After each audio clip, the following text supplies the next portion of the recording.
bersama kami Poltekkes Kemenkes Aceh Prodi D3 Kebidanan Aceh Utara. Shalawat beriring salam kepada junjungan alam Nabi besar Muhammad SAW beserta keluarga dan sahabat beliau sekalian. Yang kami hormati Direktur Poltekkes Kemenkes Aceh beserta jajarannya, Bapak dan Ibu Pemateri yang sudah bergabung bersama kita siang ini, ada Bapak Dr. Dwi Purnomo, STP MT. Beliau adalah Wakil Dekan Fakultas Teknologi Industri Pertanian Unpad. Kemudian bergabung bersama kita juga hari ini sebagai pemateri, Bapak Edi Abral SE MSI, dosen Politeknik Negeri Loksmawe. Kemudian sebagai pemateri selanjutnya bergabung bersama kita adalah Ketua Ikatan Bidan Indonesia Aceh Utara, Ibu Dr. Maidar SPD MKes. Suara dimutkan ya. Kemudian yang nanti akan bergabung karena masih ada gangguan adalah Ibu Elvita SST MKes yang merupakan juga tenaga dosen di Prodi Kebidanan Aceh Utara yang sudah memulai dengan usaha sebagai owner Matahari Moms and Baby Spa di Kota Loksmawe. Kemudian yang kami hormati Ketua Prodi Kebidanan Aceh Utara beserta jajaran, dan yang sangat kami banggakan hari ini adalah seluruh partisipan acara webinar hari ini yang sampai tadi malam kita tutup di jumlah peserta sebanyak hampir 16.000 orang yang berasal dari seluruh Indonesia. Dan apresiasi yang luar biasa patut kita berikan kepada panitia yang mempersiapkan acara ini. Mohon doanya bersama, semoga acara kita berjalan dengan lancar sampai waktunya selesai di jam 15 nanti. Baik, sebelum acara kita mulai, saya akan membacakan beberapa tata tertib acara pada saat kita acara berlangsung. Acara hari ini akan kita buka nanti dengan doa bersama, kemudian dilanjutkan dengan mendengarkan lagu Indonesia Raya, kemudian sambutan dari Direktur Poltekkes Kemenkes Aceh, dan selanjutnya acara inti yaitu materi yang akan diberikan oleh narasumber, dilanjutkan dengan tanya jawab, dan setelah itu ada closing statement dari para pemateri, dan berakhir dengan penutupan acara kita hari ini. Bapak Ibu yang kami muliakan peserta webinar hari ini, ada beberapa aturan yang kita sepakati untuk tertib acara hari ini. Yang pertama adalah selama sesi paparan, mikrofon akan di-mute oleh panitia. Kemudian, peserta dalam proses pemaparan materi boleh memberikan atau mengajukan pertanyaan lewat fitur Q&A dengan menuliskan nama lengkap, ditujukan kepada pemateri yang mana, dan dilengkapi dengan pertanyaan yang akan diberikan. Kemudian, peserta akan mendapatkan e-sertifikat adalah peserta yang mengikuti webinar dengan sempurna. Baik dari awal sampai akhir, mengisi daftar hadir dan evaluasi. Kemudian, link absensi akan dikirimkan oleh panitia secara periodik di chat room Zoom, grup WA, maupun YouTube. Sertifikat webinar akan dikirimkan setelah peserta mengisi form evaluasi di akhir acara webinar. Bapak Ibu yang kami muliakan, untuk memohon keberkahan dari Allah Subhanahu wa Ta'ala agar acara hari ini dapat diberkahi dan berguna bagi seluruh kita, dan juga untuk mengirimkan doa kepada pahlawan kesehatan yang sudah gugur dalam penanganan pasien yang terpapar COVID-19, mari sama-sama kita berdoa menurut agama dan kepercayaan kita masing-masing, semoga para pahlawan kesehatan tersebut diberikan tempat yang indah di sisinya. Berdoa dimulai.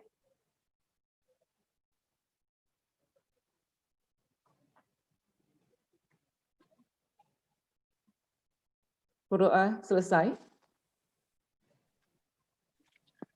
Selanjutnya, mari kita mendengarkan lagu Indonesia Raya. Yang terpapar COVID-19, sama-sama kita berdoa menurut agama dan kepercayaan kita masing-masing. Berikan tempat yang berdoa.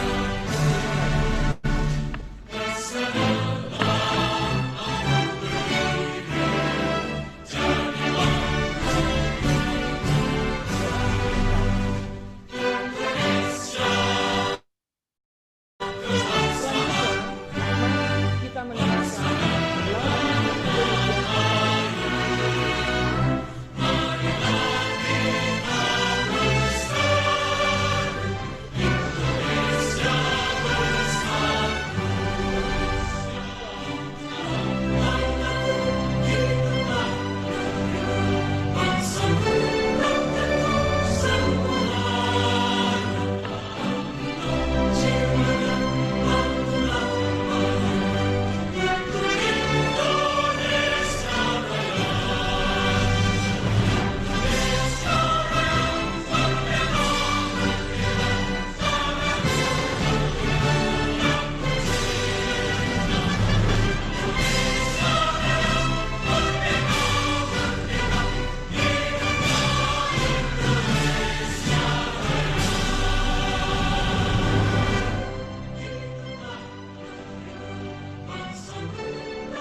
Terima kasih. Bapak Ibu peserta webinar yang kami muliakan, acara berikutnya, mari sama-sama kita dengarkan sambutan sekaligus membuka acara webinar hari ini yang akan dibuka oleh Direktur Poltekkes Kemenkes Aceh kepada Bapak Haji Amperamiko, DNkom MM, dipersilahkan. Terima kasih Ibu Moderator. Bismillahirrahmanirrahim. Assalamualaikum warahmatullahi wabarakatuh. Waalaikumsalam warahmatullahi wabarakatuh. Syukur kita kehadiran Allah SWT. Pada siang hari ini kita masih dipertemukan, tentunya juga diberikan kesehatan lahir dan batin untuk mengikuti acara yang ilmiah ini. Salawat juga beri salam kepada baginda Rasulullah atas perjuangannya, pengalaman hidupnya, sunnah-sunnahnya untuk kita laksanakan di semua sisi kehidupan kita. Yang saya muliakan dan banggakan para narasumber yang telah bergabung seperti yang disebutkan tadi.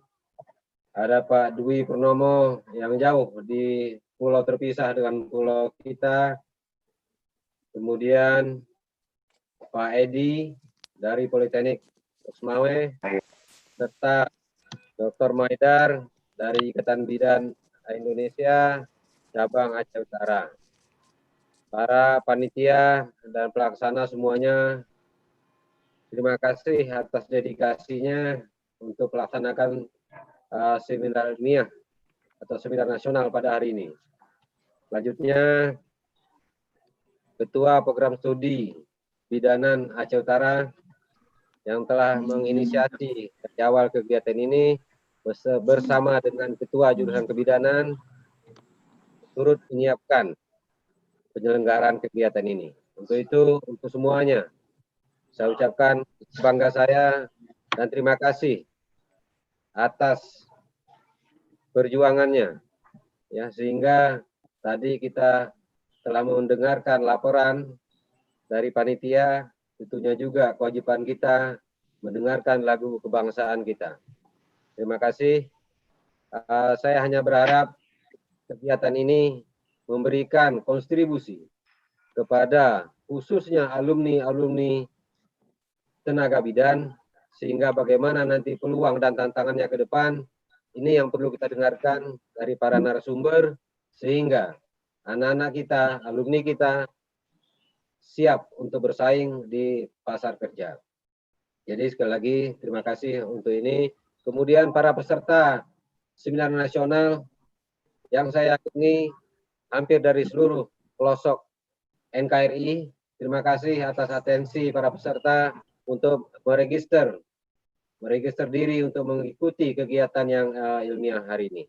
Sekali lagi saya katakan selamat melaksanakan webinar nasional ini. Untuk itu, untuk menggugah para calon bidan, izinkan saya membacakan pantun pada kita semua sehingga bisa kegiatan hari ini. Ya. Mohon izin ya Ibu Panitia. Ya Pak. Ya. Satu rumpun tiga kepala, bertambah indah seusai cerita. Mungkin hidup tidak biasa, tapi bidan bisa membuat ceria. Satu lagi ya, Bu Ketua Ya Pak, Panitia. silakan. Langkah layu, merambah pilu. Cinta berlalu, asa pun sendu. Walau ragu, langkah menyapu. Jasa bidan tetap dirindu. Alhamdulillah. Semoga Pak selalu. Pantun ini mungkin bisa menggugah alumni bidan seantero NKRI ini untuk berjuang mencari peluang pasar, mencari peluang kerja, bahkan menciptakan peluang kerja itu sendiri. Sekali lagi, selamat mengikuti seminar nasional ini dengan mengucapkan Bismillahirrahmanirrahim. Seminar nasional memperbesar potensi keberhasilan bidan berjiwa wirausahaan. Dengan ini saya buka. Demikian yang dapat saya sampaikan. Sekali lagi sukses untuk kita semua. Hendaknya seminar nasional ini bukan yang pertama dan terakhir, tapi akan diikuti oleh institusi lainnya, tentunya juga di lingkungan Poltekkes Kemenkes Aceh. Demikian, wassalamualaikum warahmatullahi wabarakatuh. Waalaikumsalam warahmatullahi wabarakatuh. Terima kasih kepada Bapak Direktur Poltekkes Kemenkes Aceh yang sebenarnya saat ini sedang dalam perjalanan dinas, tapi masih memberikan waktu dan untuk membuka acara webinar hari ini. Dan mohon doanya Pak, acara kita sukses dan Bapak juga beserta rombongan selamat sampai di tujuan dan kembali dengan selamat ke rumah kembali ya Pak. Baik, terima kasih. Ya, mohon live ya. Mohon ya izin Pak, live. terima kasih. Ya, terima kasih. Ya, sukses untuk kita semua. Amin. Baik, ya Pak. Baik, sebelum acara kita lanjutkan, saya juga akan berpantun. Langit biru yang tertutup awan, berikan tanda akan turun hujan lebat. Selamat datang semua kakak, adik, dan handai tolan dalam webinar nasional dengan tema memperbesar potensi keberhasilan bidan berjiwa wira usahawan. Baik, peserta webinar yang tentu sudah menunggu acara hari ini, sampai kita pada acara inti pada hari ini dan sebelumnya, saya mungkin akan sedikit memaparkan selaku moderator bahwa topik yang kami pilih hari ini adalah merupakan visi misi dari Prodi D3 Kebidanan, yaitu menghasilkan lulusan ahli madya kebidanan yang unggul di Aceh, serta kompetitif dan islami di bidang kewirausahaan dalam pelayanan kebidanan. Nah, topik ini kami rasa menarik karena kita menyadari sampai dengan saat ini, serapan tenaga kerja dari lulusan kita belum maksimal sesuai dengan yang kita harapkan. Sehingga kita lembaga pendidikan harus bertanggung jawab terhadap lulusan, jangan hanya meluluskan tapi juga menyiapkan lapangan pekerjaan. Dan ini kita pacu agar lulusan kita bisa berusaha secara mandiri. Sesuai dengan pengertian kewirausahaan adalah di mana segala sumber daya dan upaya dibebankan kepada pelaku, dari mulai menentukan produk, bagaimana cara memasarkan, dan bertanggung jawab terhadap cara pemasaran. Dan ini mungkin bukan kapasitas saya untuk membahas, tapi nanti akan kita serahkan kepada pakar-pakar yang sudah kita undang pada hari ini. Nah, untuk yang pertama sekali, kita akan menggali materi tentang potensi bidan sebagai usahawan yang akan disampaikan oleh Bapak Edi Abral, SEMSI, Yang kami bacakan sekilas kurikulum vitae beliau. Nama Edi Abral SEMSI yang sekarang merupakan kandidat doktor. Kita doakan semoga cepat ya Pak selesainya. Amin. Ya, kemudian tempat tanggal lahir Bayu 8 September 1978. Riwayat pendidikan strata 1 bidang ekonomi pembangunan dari Universitas Syah Kuala. Kemudian strata 2 ilmu ekonomi dan studi pembangunan Universitas Pajajaran Bandung. Pekerjaan untuk saat ini adalah dosen Politeknik Negeri Lok Sumawe. Sekali lagi saya ingatkan, materi yang akan disampaikan adalah menggali potensi bidan sebagai usahawan. Kami silahkan kepada Mbak Edi waktu sebanyak 20 menit. Bagi yang ingin memberikan pertanyaan, silahkan langsung chat seperti yang kita ungkapkan di tata tertib acara tadi.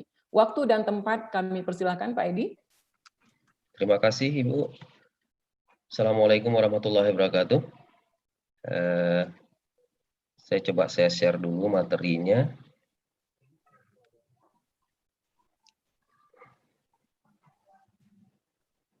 Ya. Assalamualaikum warahmatullahi wabarakatuh. Terima kasih Bu Rayana Iswani dan Pak Haji Ampera Miko. Selamat siang semuanya. Selamat siang Bapak Ibu semuanya. Selamat siang para peserta seminar semuanya dari seluruh Indonesia. Yang saya dengar sejumlahnya sudah 16.000 ya. Sudah relatif banyak banget gitu ya. Ya, materi yang akan saya sampaikan adalah mengenai iklim kewirausahaan dan potensi bidan sebagai wirausaha masa depan. Jadi saya akan membahas terlebih dahulu masalah iklim kewirausahaan. Nah, iklim usaha itu merupakan kondisi yang diupayakan oleh pemerintah berupa penetapan berbagai peraturan perundang-undangan dan kebijaksanaan di berbagai aspek kehidupan sosial ekonomi agar masyarakat memperoleh kesempatan yang sama dan dukungan yang berusaha yang seluas-luasnya, terutama bagi usaha kecil sehingga berkembang menjadi tangguh dan mandiri. Jadi prinsipnya apapun jenis usahanya yang akan dilakukan nantinya itu rule-nya, aturan mainnya itu semua ditetapkan oleh pemerintah. Nah, bagaimana pemerintah membuat aturan itu sehingga si pengusaha mampu untuk beradaptasi dengan peraturan itu, inilah yang semua harapan yang diharapkan oleh semua orang. Diharapkan adalah aturan-aturan yang sangat memudahkan bagi pengusaha, termasuk nantinya yang kita harapkan adalah alumni bidan atau bidan yang sudah selesai yang ingin menjalankan usaha secara mandiri atau wirausaha. Kemudian untuk memulai suatu aktivitas bisnis, itu para investor umumnya mengeluhkan tentang sulitnya dan besarnya biaya untuk mendirikan suatu entitas usaha secara legal di Indonesia. Nah ini lazim ya, tidak hanya di Indonesia, hampir di semua negara, semua yang dipikirkan investor pertama adalah betapa sulitnya mendirikan sebuah usaha, kemudian biaya yang dibutuhkan juga relatif besar untuk mendirikan usaha tersebut. Di sini makanya dibutuhkan peran pemerintah untuk membuat regulasi-regulasi atau aturan yang memudahkan si pengusaha untuk mendirikan usahanya, kemudian memudahkan pengusaha untuk mengakses dana yang diperoleh yang akan digunakan untuk menjalankan usaha tersebut. Kemudian kewajiban untuk menjamin sejumlah dana dalam pendirian perusahaan merupakan kesulitan utama selain soal kepastian waktu untuk mendapatkan izin pendirian usaha. Nah, ada aturan main di beberapa jenis usaha tertentu yang dia harus ada jaminan sejumlah dana untuk pendirian usahanya. Walaupun tidak semua jenis usaha, hanya usaha-usaha tertentu saja. Mungkin kalau kasus bidan yang insya Allah misalnya akan mendirikan praktik bidan mandiri nantinya, itu tidak perlu ada jaminan dana, tetapi yang diperlukan hanya persoalan permodalan saja. Nah, tahap lanjut kesulitan yang dihadapi adalah merealisasikan investasi. Nah, ini juga tahap yang sulit. Perjanjian MOU kadang-kadang pemerintah banyak dengan investor, tetapi pada tahap realisasi itu malah tidak terjadi. Hanya sebatas MOU atau perjanjian saja. Nah, perizinan usaha sektoral, akses lahan, biaya kepatuhan terhadap regulasi, dan hubungan pusat dan daerah dalam hal kewenangan penerbitan perizinan untuk realisasi suatu investasi, ini merupakan tantangan bagi investor untuk memenuhinya. Nah, ini yang jadi kesulitan kebanyakan investor ya. Antara aturan pemerintah pusat dengan pemerintah daerah itu sering tumpang tindih. Di satu sisi, pemerintah pusat sudah mempermudah dengan berbagai aturan yang dibuat oleh mereka, sehingga seharusnya iklim usahanya jadi bagus gitu. Tetapi ada beberapa daerah dengan kita katakan melahirkan peraturan-peraturan daerah yang justru mempersulit usaha itu tersebut. Contoh, saya ambil contoh ada di Tangerang, itu pernah dikeluarkan peraturan masalah tenaga kerja, di mana tenaga kerja itu harus mengadopsi atau mengambil dari tenaga kerja penduduk Tangerang. Nah, ini jadi persoalan mendasar. Pertama, persoalannya adalah apakah dengan kualifikasi tertentu dipenuhi oleh Tangerang atau ada di Tangerang atau tidak. Yang kedua, yang jadi masalah, ini rasa nasionalisasinya nggak ada, ini rasa nasionalnya. Jadi aturannya sudah bagus di pusat, tiba-tiba dijegal dengan ada aturan pegawai atau karyawan harus dari orang Tangerang. Nah, ini contoh ya, yang saya katakan ini contoh gitu. Nah, ini masalah perizinan usaha. Kemudian setelah investasi berlangsung, investor dihadapkan pada berbagai persoalan seperti kepastian, penegakan hukum, tenaga kerjaan, dan biaya ekonomi tinggi akibat rendahnya kualitas regulasi dan pelayanan usaha. Nah, regulasi ini sangat berdampak besar terhadap iklim usaha. Kenapa? Contoh saya bandingkan kalau kita lihat di easy doing to business antara Indonesia dengan Singapura. Di Indonesia itu kita harus ada sekitar 11 berkas yang mesti disiapkan untuk mendirikan sebuah usaha. Yang kira-kira kalau kita hitung dengan jumlah harinya, itu bisa lebih dari 4 sampai dengan 5 hari. Malah durasinya bisa sampai dengan 13 hari. Itu yang terjadi. Bandingkan dengan Singapura, yang hanya 2 prosedur saja, dan dia mampu menyelesaikan dalam 1 hari. Artinya, begitu mudahnya orang melakukan sebuah usaha atau mendirikan sebuah usaha di Singapura, dibandingkan dengan Indonesia. Nah, ini contoh yang sangat real, ini terjadi gitu ya. Makanya pemerintah pusat melahirkan berbagai kebijakan-kebijakan ekonomi, kebijakan-kebijakan regulasi aturan untuk memotong atau supaya aturan-aturan yang menghambat, prosedur-prosedur yang menghambat atau birokrasi-birokrasi yang menghambat itu bisa hilang. Sehingga yang diharapkan itu adalah pelayanan itu bisa satu tempat atau disebut dengan one stop service, pelayanan satu atap gitu ya. Semua izin itu bisa diselesaikan dalam maksimal 2 hari, sama dengan Singapura. Nah, ini kalau ini bisa terjadi, maka mungkin iklim usaha di Indonesia, wow, luar biasa ya. Ya, tapi jangan berkecil hati, walaupun iklim usahanya seperti ini, bayangannya kita berusaha tetap ya harus dijalankan, tetap harus dilaksanakan gitu. Apapun resikonya ya harus ditempuh.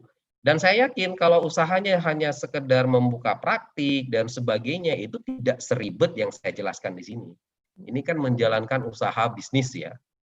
Baik usaha yang sifatnya relatif sudah agak besar gitu ya. Tapi kalau membuka praktik dan lainnya ya mungkin nanti aturan mainnya kan ada di Permenkes ya. Yang tahun 2017 kalau nggak salah Permenkes nomor 28 itu. Nanti saya gambarkan sedikit, saya jelaskan sedikit.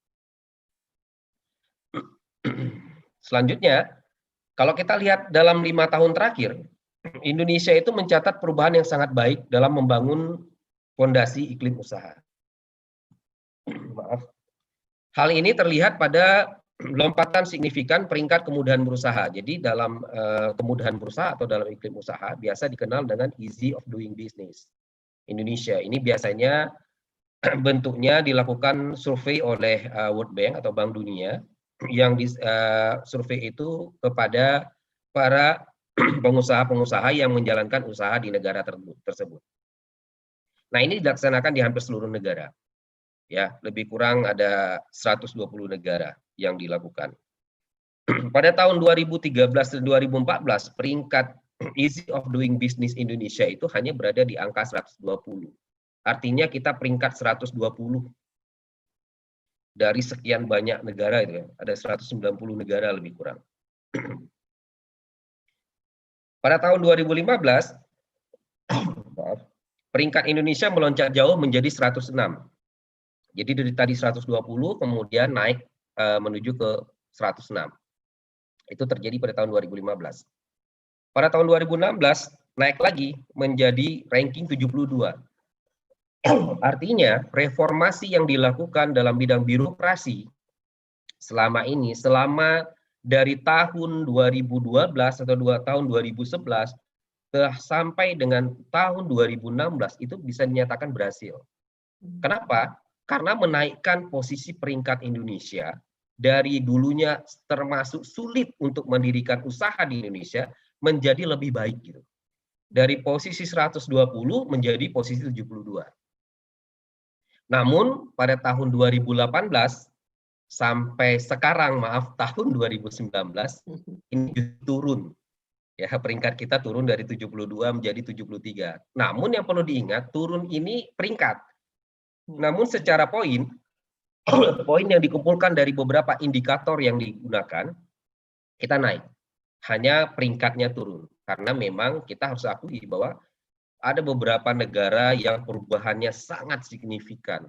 Kalau dulu beberapa tahun itu Singapura selalu menjadi nomor 1 peringkat terbaik untuk membangun atau mendirikan sebuah usaha. Nah sekarang New Zealand lah yang menjadi negara terbaik gitu, atau Selandia Baru. Nah ini contoh ya. Aduh maaf. Ya, ini mungkin kalau menggunakan handphone nggak terlalu terlihat ya. Ini di sini kalau kita lihat dari easy of doing business, ini yang saya paparkan dari laporan World Bank, ini tahun 2019 yaitu untuk tahun 2020. Posisi Indonesia itu ada di posisi 73. Nah, di sini posisi Indonesia tahun 73, urutan 73. Posisi pertama diduduki oleh New Zealand atau Selandia Baru. Posisi kedua diduduki oleh Singapura. Posisi ketiga diduduki oleh Hong Kong. Posisi keempat diduduki oleh Denmark. Dan posisi kelima diduduki oleh Korea. Korea di sini Korea Selatan ya, bukan Korea Utara. Karena Korea Utara tidak termasuk ya. Nah, sedangkan Amerika sendiri ada di posisi ke-6. Artinya secara doing of business lebih mudah mendirikan usaha di Selandia Baru dibandingkan dengan di Amerika. Untuk saat ini. Jadi jangan berkecil hati kita yang di Indonesia. Amerika aja urutan 6 gitu ya. Kalau dibandingkan dengan Indonesia memang jauh, kita 73 gitu ya. Oke. Nah, next. Nah, ini beberapa indikator kalau kita melihat iklim usaha. Pertama ada indikator perizinan, yaitu penyederhanaan persyaratan perizinan. Di sini penyebaran informasi tentang prosedur perizinan dan sebagainya. Kemudian ada indikator perpajakan yang dilihat, termasuk di sini masalah biaya pelayanan pajak yang dikurangi. Ini juga dihitung ke dalam poin itu. Kemudian jangka waktu pembayaran pajak, apakah ada diperpanjang atau timingnya itu pas gitu ya. Kemudian indikator peraturan ketenaga kerjaan, nah, penyebaran informasinya mengenai peraturan-peraturan ketenaga kerjaan, apakah disampaikan secara berkala atau dan simultan gitu. Kemudian indikator jalan raya, indikator kepabeanan dan kepelabuhanan, indikator jasa infrastruktur fisik, indikator tanah atau lahan, indikator kondisi keamanan, indikator akses pembiayaan perusahaan, dan indikator kondisi lingkungan bisnis. Ini kira-kira beberapa indikator yang digunakan dalam kinerja iklim usaha. Nah, mengacu ke 10 indikator tersebut, kita bisa menganalisa, ini dianalisa di beberapa daerah, Bekasi, DKI Jakarta, Lampung, Surakarta, dan Tangerang. Ternyata setelah kita dilakukan analisa, secara umum hampir semua indikator itu berada dalam kisaran angka kategori sedang. Jadi 10 indikator terbobot terhadap kinerja iklim usaha itu menunjukkan variasi indikator yang relatif kurang menggembirakan ya. Kalau disampaikan di sini gitu ya. Artinya kalau secara usaha gitu ya, banyak variabel-variabel yang dijadikan indikator itu ternyata ya memang kita nggak tahu, tidak dijalankan, atau seperti saya bilang tadi, ada kontradiksi antara pemerintah pusat dengan pemerintah daerah dalam melaksanakan aturan, karena aturan di pemerintah pusat kadang-kadang sudah baik, tapi di pemerintah daerah membuat aturan atau perda-perda yang kadang-kadang menabrak dari aturan yang di atasnya, ya, atau malah mempersulit seperti yang saya katakan tadi. Oke, next, ya. Ini persepsi industri secara umum dan kesiapan industri menghadapi revolusi 4.0 gitu ya. Ada faktor internal dan faktor eksternal. Kalau dari faktor eksternal itu infrastruktur itu belum terkoneksi dengan baik, kemudian meningkatkan biaya logistik. Jadi kalau misalnya karena infrastruktur yang sangat jelek, kalau kita mau ngirim barang dari Jakarta ke Papua itu butuh biaya yang luar biasa besar. Bandingkan kalau infrastrukturnya sudah baik, itu mungkin biaya pengiriman barang itu menjadi lebih murah. Akibat biaya pengiriman barang yang mahal, implikasi kepada harga barang yang juga relatif mahal gitu. Makanya nggak usah heran kalau misalnya Bapak Ibu mungkin membeli alat-alat medik atau alat-alat bidang kebidanan yang harganya juga wow gitu ya. Karena wajar biaya pengiriman juga yang dikirim dari Jakarta kemari, apalagi yang harus import, itu biayanya itu membengkak gitu. Karena biaya di pabean lagi di pelabuhan, kemudian ada biaya di infrastruktur di perjalanan, itu biaya logistiknya. Ongkos kirim aja udah berapa gitu. Bandingkan kalau kita bandingkan dengan ongkos kirim di beberapa negara maju ya seperti negara Amerika atau di Eropa itu jauh lebih murah dibandingkan dengan kita gitu ya. Kalau kita hitung value-nya secara nilai gitu. Jangan dihitung dengan kurs tetapnya ya. Itu memang nilainya kalau di sana kan menggunakan dolar gitu atau menggunakan euro, jauh nilainya lebih mahal dibandingkan dengan kita, tapi secara value-nya. Nah, kemudian kepastian peraturan berusaha di daerah ini juga jadi persoalan mendasar ya, kepastian berusaha. Seringkali peraturan-peraturannya ini tumpang tindih gitu dengan aturan yang dari pemerintah pusat. Ya termasuk. Ya, sekarang ada contoh di Jakarta itu sudah mudah membuat usaha gitu. Kalau kita membuat usaha di sana sudah lebih mudah. Tetapi persoalannya mendirikan usaha itu kan harus ada SIUP, harus ada IMB. Nah, SIUP IMB itu yang keluarkan kan daerah. Nah, kalau daerah nggak ngeluarin, Jakarta juga nggak bisa ngapa-ngapain dong. Nah, itu persoalannya. Ya. Nah, syukur-syukurnya mudah-mudahan kalau praktik kebidanan nanti itu tidak perlu SIUP ya. Dia cukup hanya mengandalkan surat dari apa ya, kalau di itu surat dari Dinkes ya, Dinas Kesehatan ya kalau nggak salah saya ya. Nah, jadi ya lebih mudah, mudah-mudahan itu bisa membuat para bidan nanti banyak membuka praktek mandiri gitu. Karena relatif kalau kita saat kondisi seperti ini justru peraturannya udah lebih mudah. Malah kalau saya lihat di aturan di Permenkes yang baru ini dibandingkan dengan yang dikeluarkan tahun 2010 itu kayaknya jauh lebih baik yang sekarang gitu ya. Sudah lebih acceptable gitu mudah-mudahan. Nah, kemudian yang next keterjangkauan bahan baku industri itu ya tidak keekonomian ya. Ini juga jadi persoalan, bahan bakunya ya tidak keekonomian. Artinya nilai bahan bakunya jauh lebih mahal sehingga barang yang diproduksi menjadi mahal juga implikasinya. Nah, ini kalau kita lihat secara internal, industri Indonesia saat ini mengalami kesulitan dalam pengembangan usaha, utamanya bila biaya internal seperti bahan baku, tenaga kerja, dan logistik semakin tidak kompetitif. Nah, contoh di Aceh yang jadi pertanyaan, kenapa di Aceh tidak ada industri besar gitu? Kalau kita di Loksmawe mungkin cuma PIM, PAG yang memang mengandalkan yang sudah lama gitu, yang sudah existing istilahnya. Kenapa tidak muncul industri atau pabrik-pabrik baru gitu? Pertanyaannya jawabannya sederhana. Coba Bapak Ibu bandingkan antara upah di Jawa Tengah dengan upah di Aceh. Gitu. Upah tenaga kerja di Jawa Tengah dengan di Aceh, wow. Di Aceh itu hampir 2 kali lipat atau sampai 3 kali lipat dari upah di Jawa Tengah, Bapak Ibu. Jadi wajar-wajar saja kalau memang dia menjadi lebih mahal dan industri kenapa dia lebih memilih ke Jawa Tengah karena itu. Ya salah satu itu. Kemudian secara logistik juga tidak kompetitif, ya.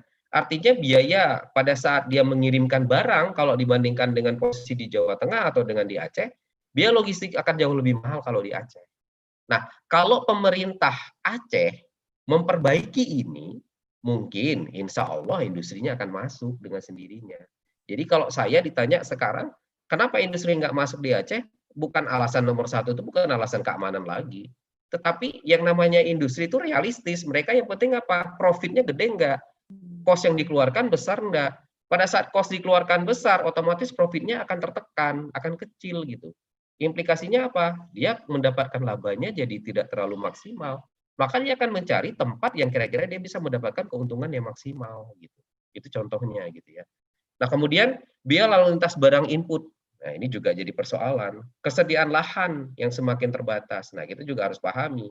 Justru banyak terjadi di Indonesia, lahan yang digunakan untuk industri banyak memakan lahan-lahan pertanian. Nah, saya takut dalam jangka panjang justru kita akan kendala di masa pertanian kalau tidak ada intensifikasi di pertanian, maka kita akan jadi masalah baru gitu. Karena semua lahan pertanian itu diambil untuk industri gitu. Mudah-mudahan nanti Bapak Ibu kalau mendirikan tempat praktik jangan di tempat sawah ya Bapak Ibu ya. Kalau bisa di tanah-tanah yang agak ini gitu. Karena itu juga memakan tempat-tempat lahan-lahan pertanian yang berimplikasi juga nanti ke hasil pertanian. Karena kita juga harus tahu kalau intensifikasi ini kan belum berhasil sepenuhnya gitu ya. Nah, kemudian transformasi teknologi belum dilakukan karena berbagai pertimbangan, diantaranya besaran investasi. Nah, ini penting ya. Jadi industri atau usaha kita belum menggunakan teknologi, mayoritasnya belum menggunakan teknologi. Walaupun kalau industri besar rata-rata sudah menggunakan teknologi, karena biayanya sangat besar, biaya investasi sangat besar. Nah, itu contohnya. Nah, oke, next. Saya rasa masalah iklim usaha kira-kira bayangannya seperti itu. Jadi mungkin nanti bisa dibaca-baca atau dilihat kembali, atau nanti kalau nggak paham bisa bertanya dengan saya. Nah, kemudian kita masuk ke subtopik yang kedua, yaitu masalah potensi bidan sebagai wirausaha. Nah, ini mungkin ruhnya ya di sini ya. Saya akan menyampaikan masalah potensi bidan sebagai wirausaha. Nah, pertama kita lihat kewirausahaan dalam praktek kebidanan. Nah, kalau kita mengacu kepada teori yang dikembangkan oleh Heri Wibowo, itu bisa kita simpulkan bahwa sebuah mindset dan metode yang harus dikuasai seorang bidan sebagai wirausaha dalam memulai dan atau mengelola sebuah praktek usaha atau praktek profesional, dalam hal ini contoh bidan praktek swasta maupun klinik bersalin gitu ya, atau kalau yang di dalam undang-undang praktek bidan mandiri ya, kalau yang di undang-undang yang di Permenkes yang baru, dengan mengembangkan kegiatan-kegiatan berbasis kreativitas dan inovasi ya. Ini seperti dikembangkan oleh tadi si MC ya. Intinya saya highlight di sini masalah kreativitas dan inovasi yang dapat memenuhi kebutuhan klien, keluarga, dan masyarakat untuk kemajuan keberhasilan praktek profesional kebidanan. Nah, kenapa saya highlight basisnya itu kreativitas dan inovasi? Mungkin kalau buka praktik mandiri atau sudah sangat banyak bidan buka praktik. Nah, sekarang yang membedakan Anda buka praktik dengan bidan lain itu apa gitu? Ada nggak yang berbeda gitu? Ya kalau orang buka praktik kan semua bidan tamat, begitu ada izin buka praktik, begitu ada izin buka praktik. Nah, sekarang malah yang terlihat di saya justru fisiknya yang dibedakan. Fisiknya yang dibedakan artinya gedungnya atau ruangnya diperbaiki. It's okay, nggak ada masalah. Tapi ada nggak kreativitas atau inovasi lain gitu? Ini menarik, salah satu tema yang dikemukakan oleh pemateri selanjutnya yaitu ada spa untuk baby dan apa dengan mothernya ya, dengan ibunya gitu. Itu menarik gitu. Nah, artinya ada inovasi yang dilahirkan dari kegiatan profesional itu, praktik bidan itu gitu. Jadi tidak hanya sekedar praktik, hanya sekedar orang datang brojol gitu, maaf ya kalimatnya seperti itu gitu ya. Tetapi ada lain yang dilakukan gitu di situ. Ya, menarik, nanti ada beberapa contoh di bawah nanti yang saya akan sampaikan kepada ibu-ibu bidan semuanya ini. Ya. Pak Edi, maaf yang Pak Edi. Sudah, ya. Mungkin waktunya Pak, kami ingatkan. Oh ya, saya percepat deh. Ya. Menarik sekali memang materinya Pak. Potensi bidan sebagai wirausaha, kita sebenarnya ada poin yang sangat menarik yang dikeluarkan oleh Peraturan Menteri Kesehatan Republik Indonesia nomor 28 tahun 2017 tentang izin dan penyelenggaraan praktik bidan. Di Permenkes tersebut saya highlight ada memuat klausul praktik mandiri bidan yang saya jelaskan tadi. Nah, kemudian di samping itu yang menarik juga bidan desa juga dibolehkan untuk mengajukan SIPB kedua berupa praktik mandiri bidan. Nah, ini secara tidak langsung kesempatan bidan untuk wirausaha lebih terbuka gitu. Tidak seperti yang dulu-dulu gitu ya. Nah, seorang bidan yang membuka praktik mandiri dapat disebut juga sebagai wirausaha Wirausaha di sini adalah orang yang memiliki keahlian, leadership, personal selling, mulai dari menawarkan ide hingga komoditas layanan yaitu jasa. Nah, bidan sebagai pelaku usaha dituntut untuk mampu secara manajerial dan sebagai pelaksana usaha yang didukung dengan kemampuan menyusun perencanaan berdasarkan visi yang diimplementasikan secara strategis guna meraih kesuksesan. Ya. Nah, bidan juga harus mampu memberikan layanan kesehatan sesuai dengan profesi dan mampu mengelola manajemen pelayanan secara profesional. Nah, ini penting ya. Jadi bidan itu tidak hanya menguasai pelayanan secara profesinya aja, tetapi secara manajemen dia juga harus mampu mengelola usahanya nanti secara profesional. Gitu. Nah, kita lihat prinsip-prinsip berwirausaha. Ya, artinya yang pertama ini mulailah dan jangan takut gagal, karena banyak orang untuk mulai usaha takutnya gagal ya. Orang begitu tamat udah ada izin membuka praktik, takut gagal. Aduh, saya takut gagal. Nah, udah sikirkan itu, mulai aja dulu. Bisnis duit dulu ya, kerjakan dulu. Kemudian penuh semangat, sudah pasti, kreatif dan inovatif ya, seperti saya sampaikan tadi, Anda harus lebih kreatif dan inovatif. Apa yang membedakan Anda, praktik Anda dengan yang lain? Apa yang membuat Anda nanti si pasien itu akan datang ke Anda dibandingkan dengan di tempat yang lain? Apa? Jadi ada kreativitas dan inovatif itu harus muncul.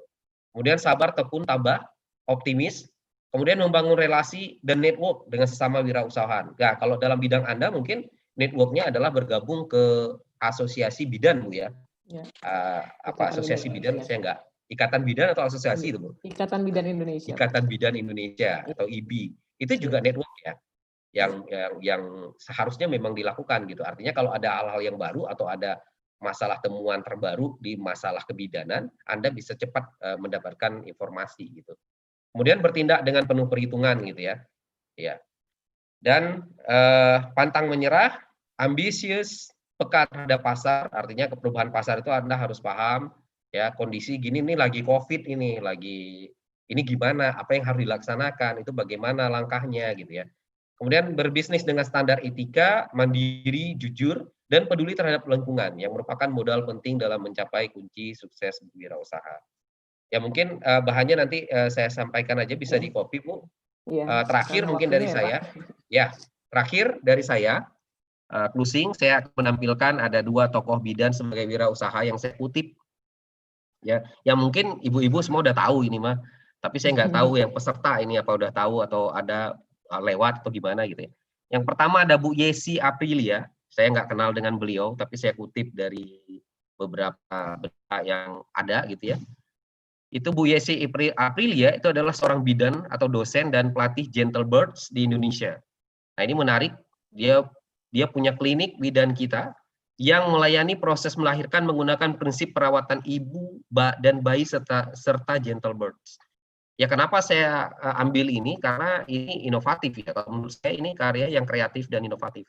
Jadi dia tidak hanya berbicara masalah bagaimana membantu melahirkan saja, ya. Sebagai seorang bidan yang melayani ibu hamil dan persalinan, Ibu Yesi ini mempunyai program Gentle Birth Balance, yaitu sebuah kelas yang dirancang untuk membantu, memberdayakan dan mempersiapkan ibu dan ayah menjelang persalinan. Ibu Yesi ini juga seorang mendapatkan DOLA, sertifikat DOLA internasional dan Loving Mother. Bu Yesi juga seorang trainer, fasilitator, coaching di hypnobirthing dan Gentle Birth. Nah, ini menarik ini karena juga terkait dengan yang di materi selanjutnya ya.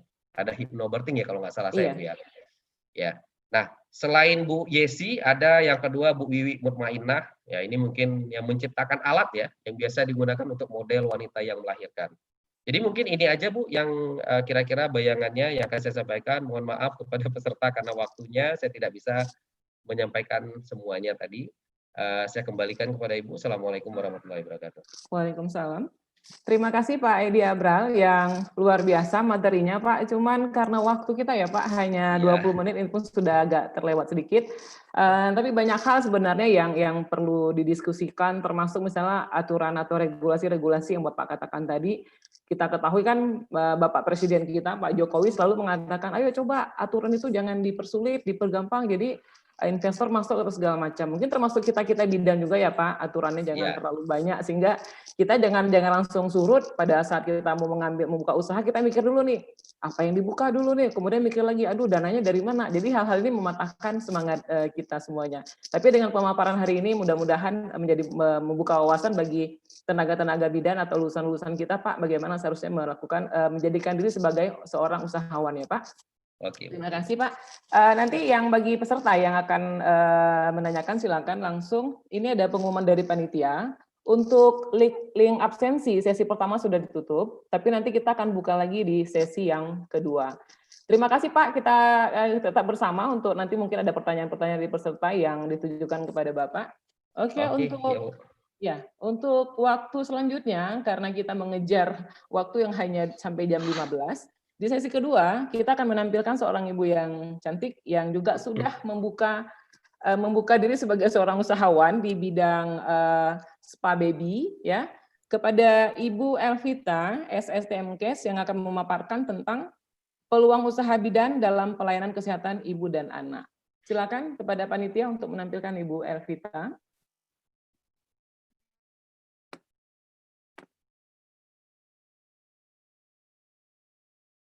Baik, sambil menunggu Ibu Elvita, saya mungkin akan berbincang-bincang sedikit membahas tentang, sudah tersambung dengan Ibu Elvita. Saya akan bacakan kurikulum VT-nya. Nama Ibu Elvita SSTMKes, tempat tanggal lahir Medan 6 Oktober 1981. Riwayat pendidikan, diploma 4-nya di Universitas Sumatera Utara Medan, kemudian S2, magisternya di Universitas Sumatera Utara Medan juga. Pekerjaan ini sekarang sebagai dosen Poltekkes Kemenkes Aceh, Prodi Kebidanan Aceh Utara, dan seperti saya katakan tadi, beliau juga merupakan owner dan trainer di Matahari Moms and Baby Spa. Nanti adik-adik bidan, teman-teman bidan, silakan berbagi pengalaman dengan Bu Elvita. Silakan Ibu yang cantik, kami waktu dan tempat kami persilakan. Baik, kepada Ibu Moderator, terima kasih atas waktu dan juga kesempatannya. Baik, selanjutnya kita akan langsung pada materi.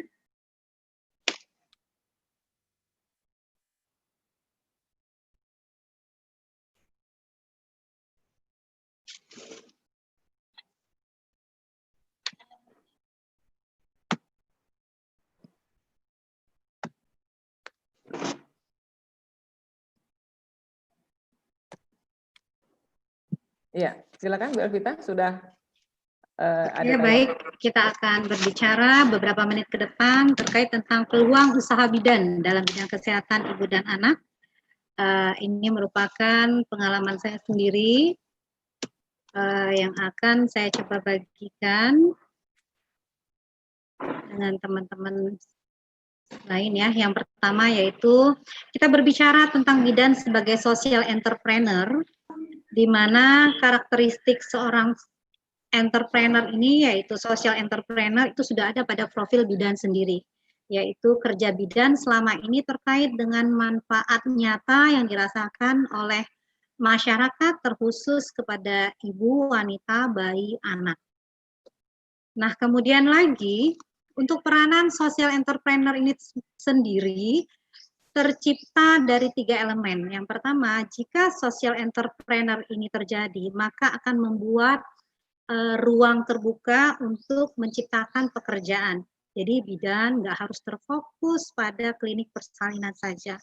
Jadi adik-adik bidan yang baru lulus atau yang belum tahu ini apa sih yang harus dibuat, ayo kita buka kesempatan untuk menciptakan kesempatan bekerja baru yang masih tidak jauh berbeda dari profesi kita.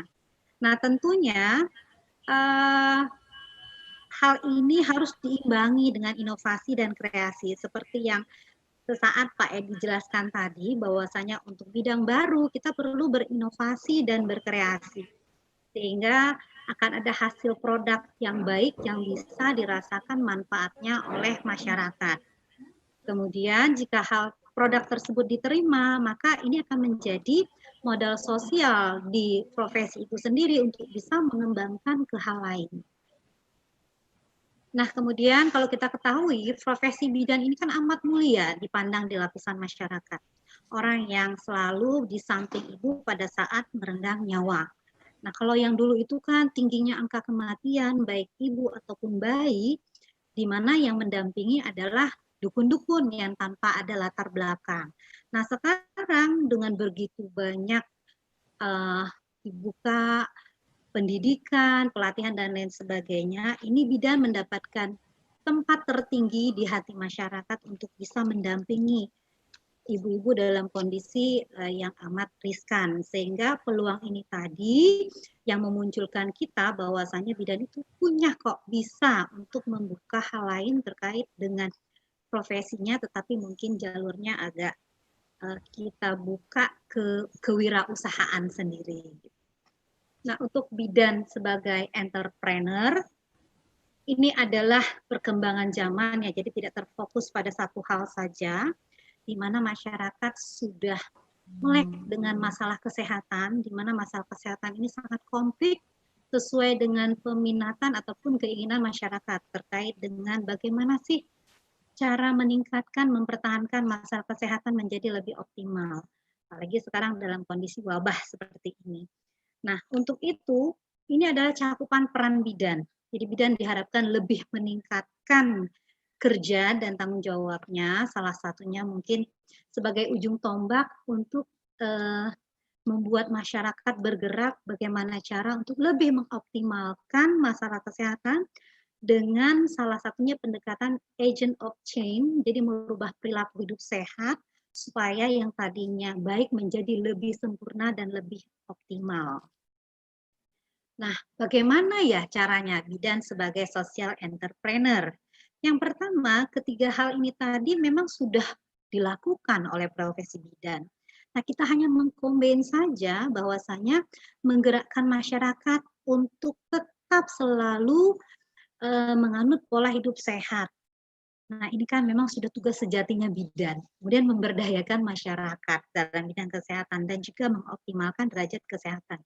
Peluang ini tadi yang kita rasa, ayo kita buka, kita bisa menghasilkan produk yang satu tujuan 3 ini tadi, yang terkait dengan sasaran khusus, yaitu adanya ibu hamil, ya, sasaran kita, kemudian ibu bersalin, bayi, anak, ya, di mana pasti di sela-sela itu ada hal-hal produk yang bisa kita berikan yang bermanfaat untuk masyarakat.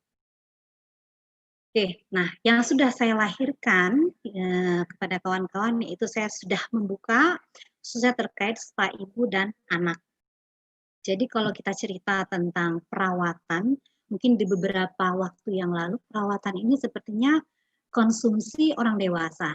Tapi tingginya kesadaran masyarakat untuk mencari ilmu sehingga orang tua akan semakin memberikan hal terbaik terhadap anaknya, baik itu segi tumbuh kembang. Bahkan ibu-ibu akan mencari informasi lebih lanjut terkait dengan masalah kehamilan, hal-hal apa saja sih yang sekiranya bisa membantu mengurangi ataupun kemana dia harus datang untuk mencoba berbagi apa keluhan-keluhan yang dihadapi selama hamil.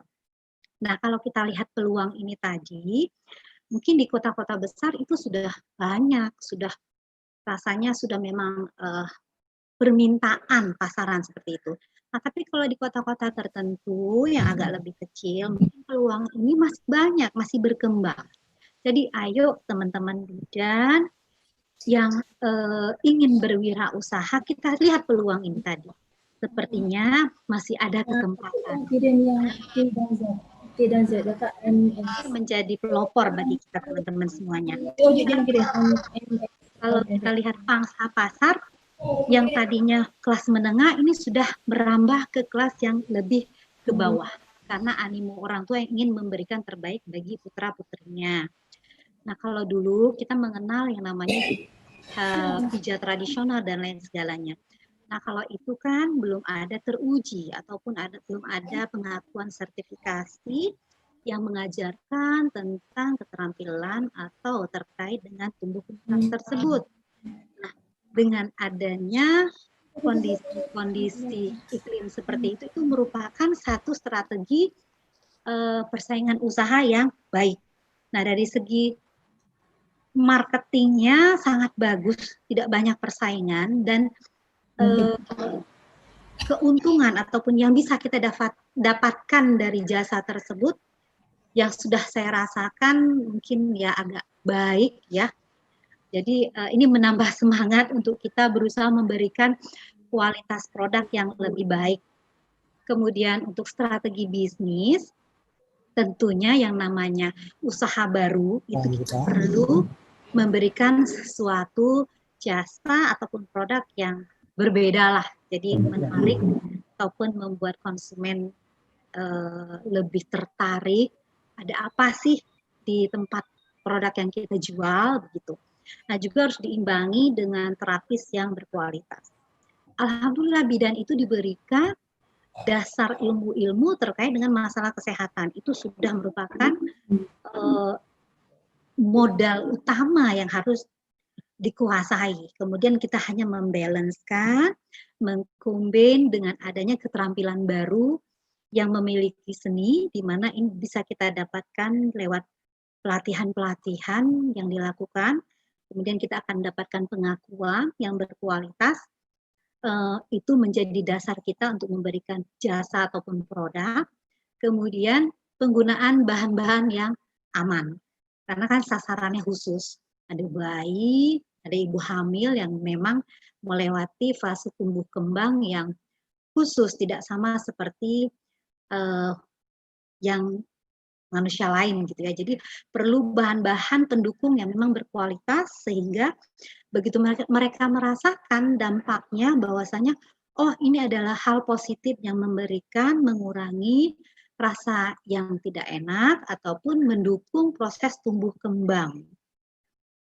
Oke, kemudian lagi untuk strategi pemasaran, saya rasa tadi Pak Edi juga sudah menjelaskan lebih ahli di bidangnya, tapi yang sudah saya jalankan tentunya ini terkait ada 4P.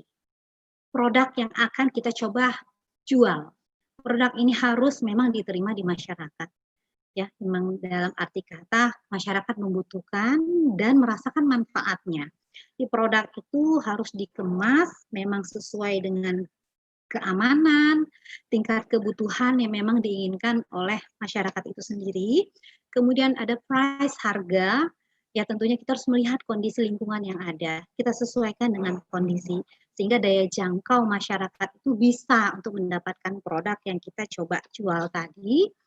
Kemudian tempat juga setidaknya ya dapat dilihat, dapat dijangkau dengan ideal, ya, dan juga perlunya sesuatu hal baru itu dilakukan pemasaran atau promosi.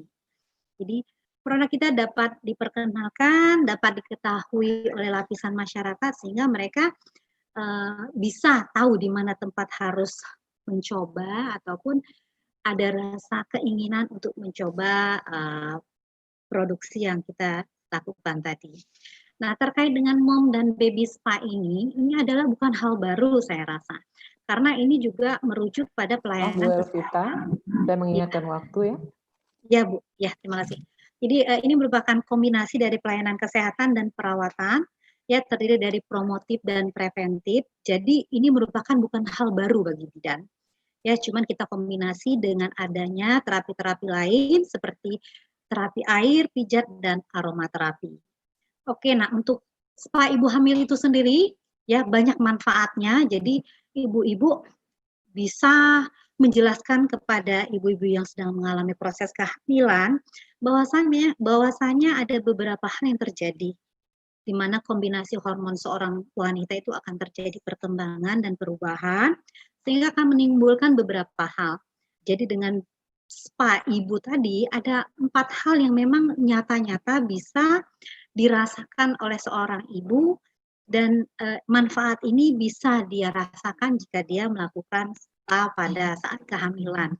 Jadi ini langkah-langkahnya ibu-ibu yang kita lakukan dan ini adalah hal yang aman, safety untuk wanita hamil di mana ada kondisi khusus yang memang kita jadikan sebagai acuan di mana kondisi posisi selama kehamilan yang berubah, ini ada aturan-aturan khususnya, Bu. Nah, untuk yang terakhir baby spa ini tadi banyak sekali manfaatnya. Jadi mungkin kalau kita bercerita dengan orang tua tentang manfaat ini, saya rasa tidak ada orang tua yang tidak memberikan manfaat yang terbaik kepada anaknya. Jadi dengan banyaknya manfaat ini tadi, pasti orang tua akan penasaran dan akan berusaha memberikan yang terbaik. Dan insya Allah yang sudah-sudah terjadi, itu si orang tua akan membawakan anaknya secara rutin. Karena dia merasakan dampaknya, bahwasanya banyak hal yang lebih baik terkait tumbuh kembang anak yang dirasakan. Oke, baik, kepada Ibu Moderator, itu saja yang bisa saya sampaikan. Mungkin lebih dan kurang saya mohon maaf.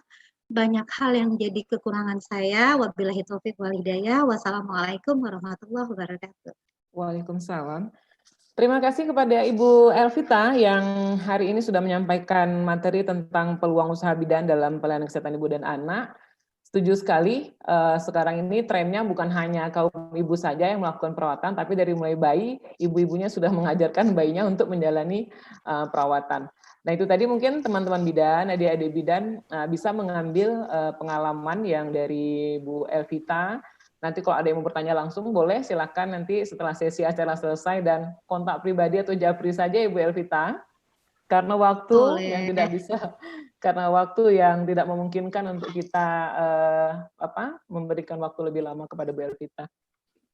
Baik, Bapak Ibu sekalian yang sudah mengikuti 2 sesi dari pemateri yang kami hadirkan hari ini.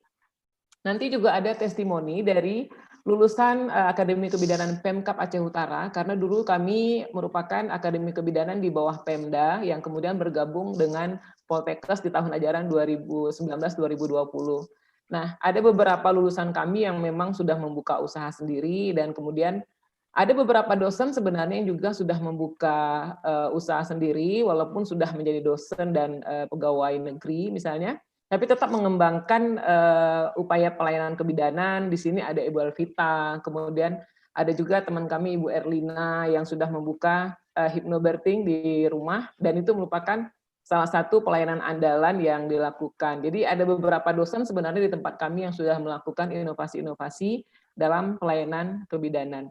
Oke, Bapak Ibu sekalian, karena waktu yang mepet ya, jadinya tidak bisa dikumpas tuntas semuanya. Sekarang masuk kita kepada pemateri yang ketiga. Pemateri yang ketiga yang kami hadirkan adalah Ketua Ikatan Bidan Indonesia Aceh Utara, yang saat ini sudah bergabung dengan kami, Ibu Dr. Maidar SPD MKes, yang akan membawakan materi tentang yang berkaitan dengan presentasi dari Pak Edi juga tadi ya Pak, tentang regulasi praktek, misalnya izinnya dari mana, segala macam, ini kan dikumpas oleh Ketua IBI, Pak Edi. Bu Maidar akan membawakan materi tentang regulasi praktek dan kewenangan bidan berkaitan dengan pelayanan kebidanan, yang juga nanti akan menyampaikan beberapa keberhasilan bidan di bawah, bisa dikatakan diayomi oleh Ikatan Bidan Indonesia. Kepada Ibu Dr. Maidar, nanti kami akan memberikan waktu, mohon maaf juga hanya sebanyak 20 menit, dan sebelumnya saya bacakan kurikulum vitae-nya. Nama Ibu Dr. Maidar MKes, kemudian alamat Cibre Tunong Samtarira Arun Aceh Utara. Riwayat pendidikan, S1-nya Serambi Mekah Banda Aceh, kemudian magisternya di Universitas Gajah Mada Yogyakarta, kemudian doktornya di Universitas Sumatera Utara Medan. Nah, riwayat pekerjaan, beliau juga sebagai pendamping akreditasi puskesmas di Kabupaten Aceh Utara, kemudian pengajar pasca sarjana Unmuha, kemudian tim pengajar midwifery update pengurus cabang Ikatan Bidan Indonesia Aceh Utara, kemudian sebagai peneliti riset intervensi kesehatan Balitbang Kes Humaniora, dan selanjutnya sebagai narasumber pada seminar dan simposium. Kepada Ibu Maidar, kami persilakan. Ya, baik, terima kasih Bu Rayana Iswani yang sudah mempersilakan saya. Oke, bismillahirrahmanirrahim. Assalamualaikum warahmatullahi wabarakatuh. Waalaikumsalam. Senang sekali siang hari ini kita bisa bertemu di dalam seminar yang luar biasa. di mana dua pemateri sebelumnya sudah mengupas tentang kewirausahaan bidan. Nah, pada sesi kali ini saya ingin melengkapi tentang bagaimana regulasi praktik dan juga kewenangan bidan itu sendiri. Oke, izinkan saya men-share materi yang akan saya coba sampaikan.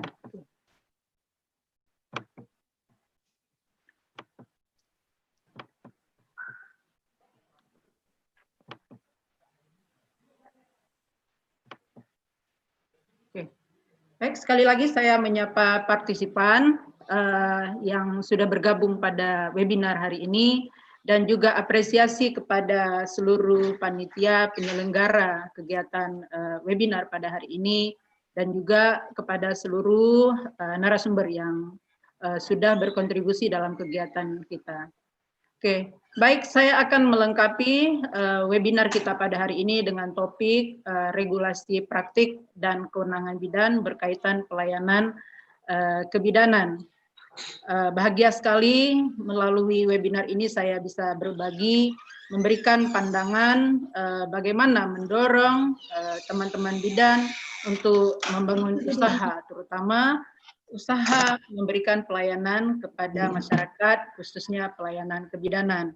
Tentu kita harus memahami tentang batas mana kewenangan yang bisa kita berikan.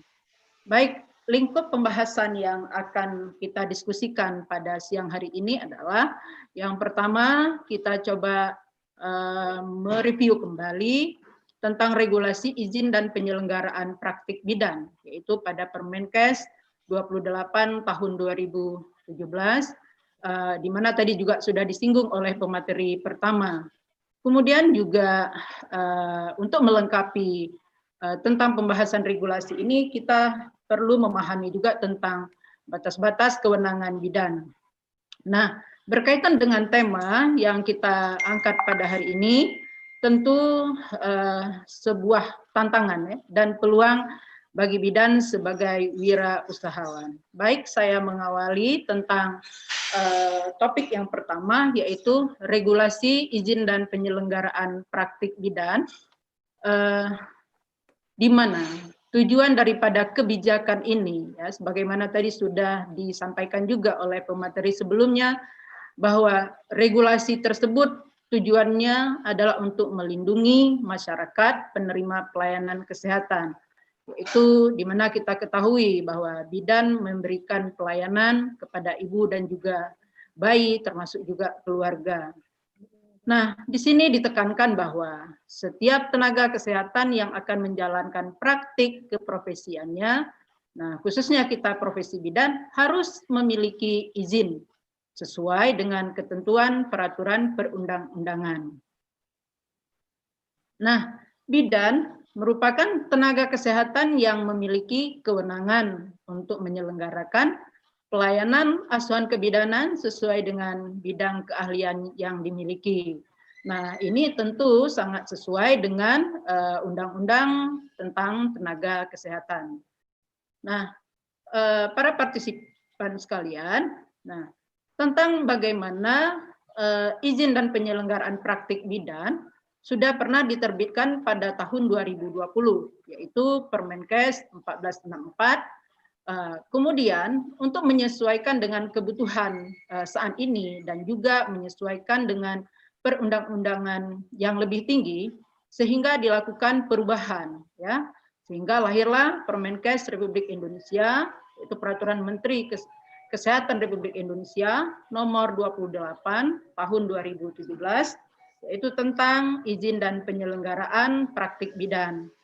Saya yakin para bidan semuanya sudah membaca tentang peraturan ini, maka hari ini kita mencoba mendiskusikan, kemudian mengkorelasikan dengan isu-isu yang juga disampaikan oleh narasumber yang lain. Oke.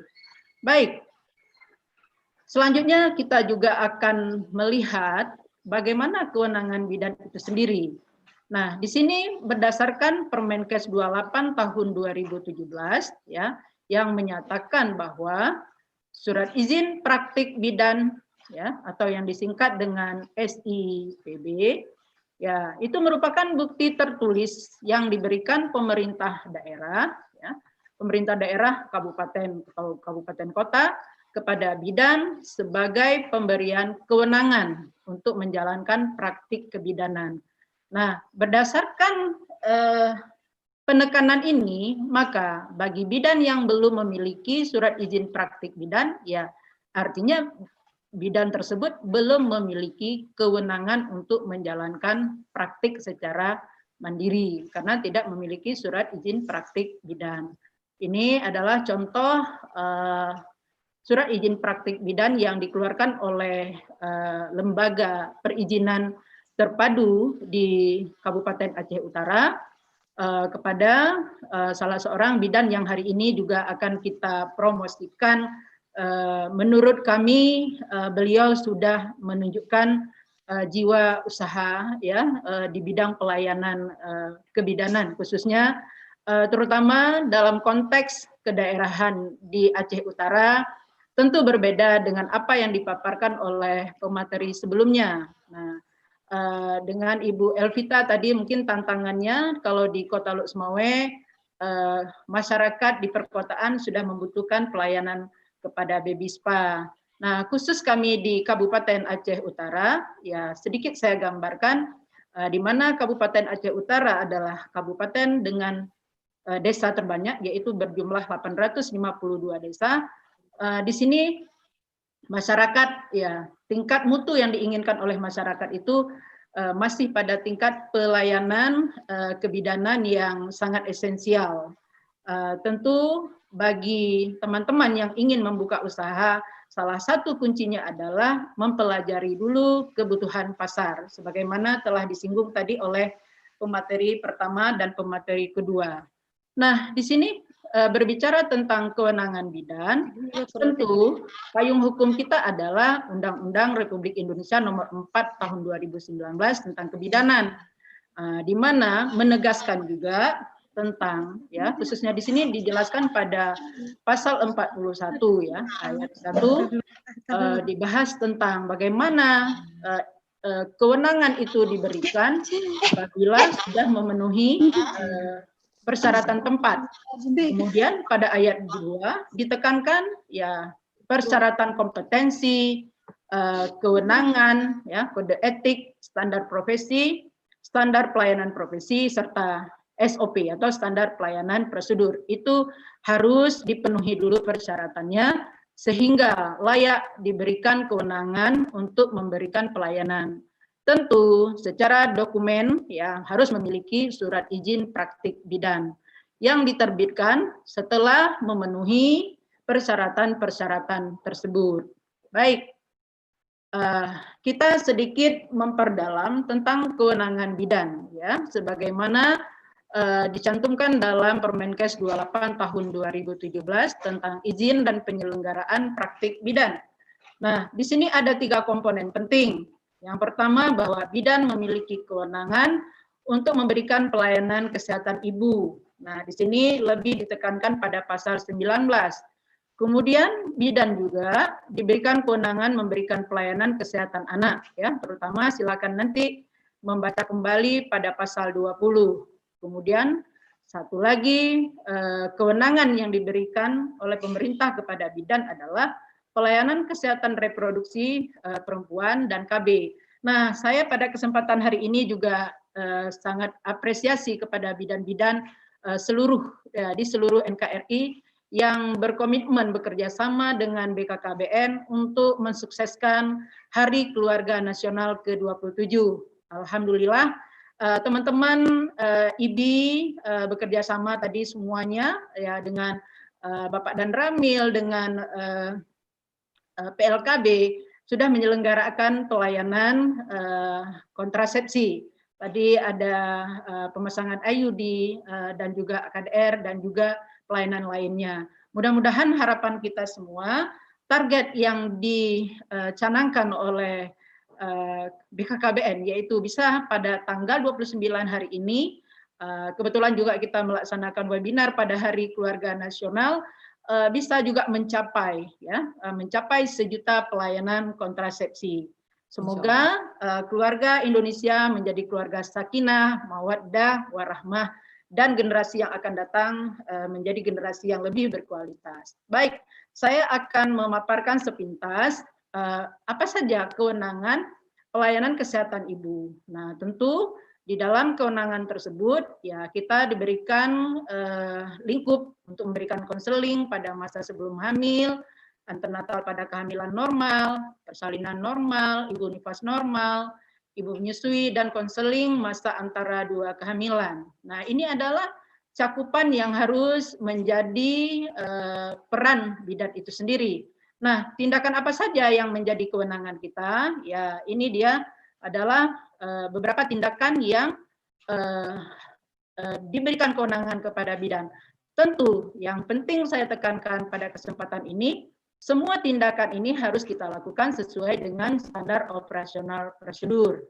Nah, kemudian kewenangan di dalam asuhan kesehatan anak meliputi ya asuhan pada bayi baru lahir, bayi, anak balita, anak prasekolah.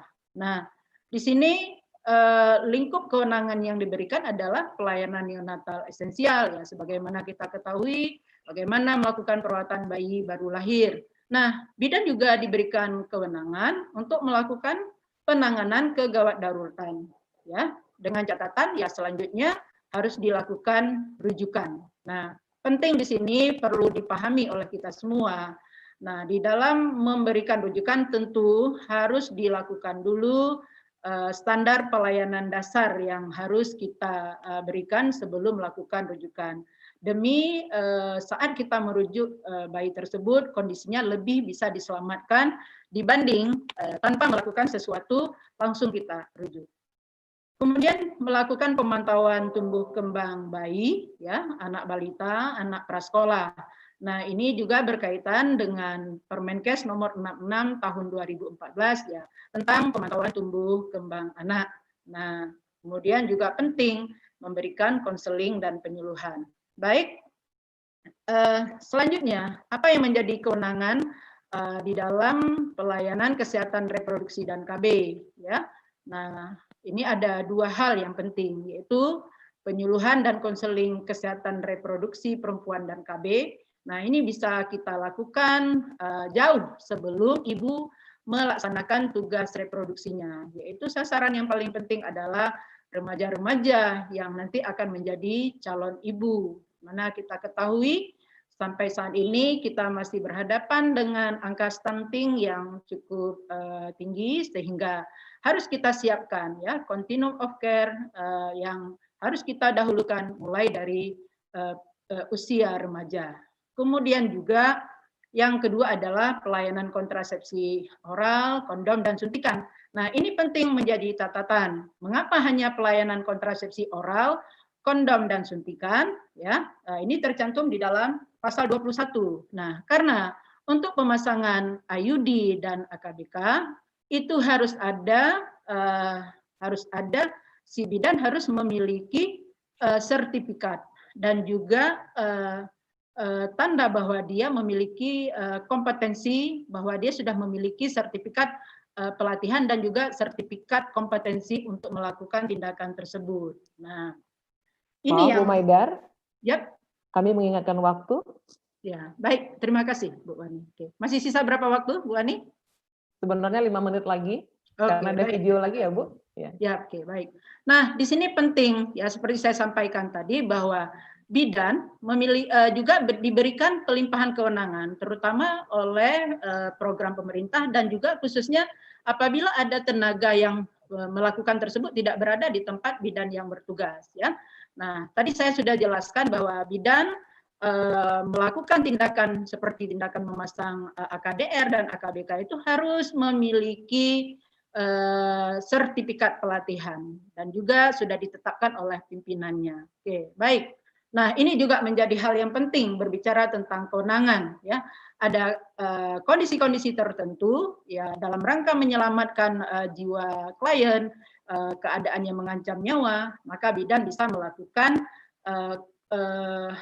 tindakan-tindakan untuk tindakan gawat darurat untuk menyelamatkan pasien. Oke. Baik, karena sisa waktu yang tinggal sedikit lagi, sesuai dengan topik yang akan saya sampaikan, bahwa praktik mandiri bidan ya baru diberikan rekomendasi oleh IBI ya, organisasi, dan juga rekomendasi Dinas Kesehatan sebagai salah satu syarat tertulis yang menjadi pertimbangan lembaga perizinan terpadu, harus memenuhi berbagai persyaratan ya, terutama adalah persyaratan tempat yang terdiri dari harus ada ruang tunggu untuk kenyamanan pasien, ruang periksa, kemudian ruang bersalin, ruang nipas, dan ruang yang dibutuhkan. Nah, pada kesempatan ini saya memberikan apresiasi kepada salah seorang bidan ya, yang merupakan lulusan dari Akademi Kesehatan yang sebagaimana tadi dijelaskan oleh moderator, yaitu profil bidan Sulaidah ya, saya coba angkat pada hari ini. Nah, beliau ini mengapa menjadi perhatian kami ya sebagai Ikatan Bidan Indonesia Kabupaten Aceh Utara, karena ya beliau ini sudah menunjukkan kemampuan dan juga keinginan untuk berusaha itu dimulai dari beliau di pendidikan. Nah, untuk lebih jelasnya mari kita simak apa yang disampaikan oleh Bidan Sulaidah.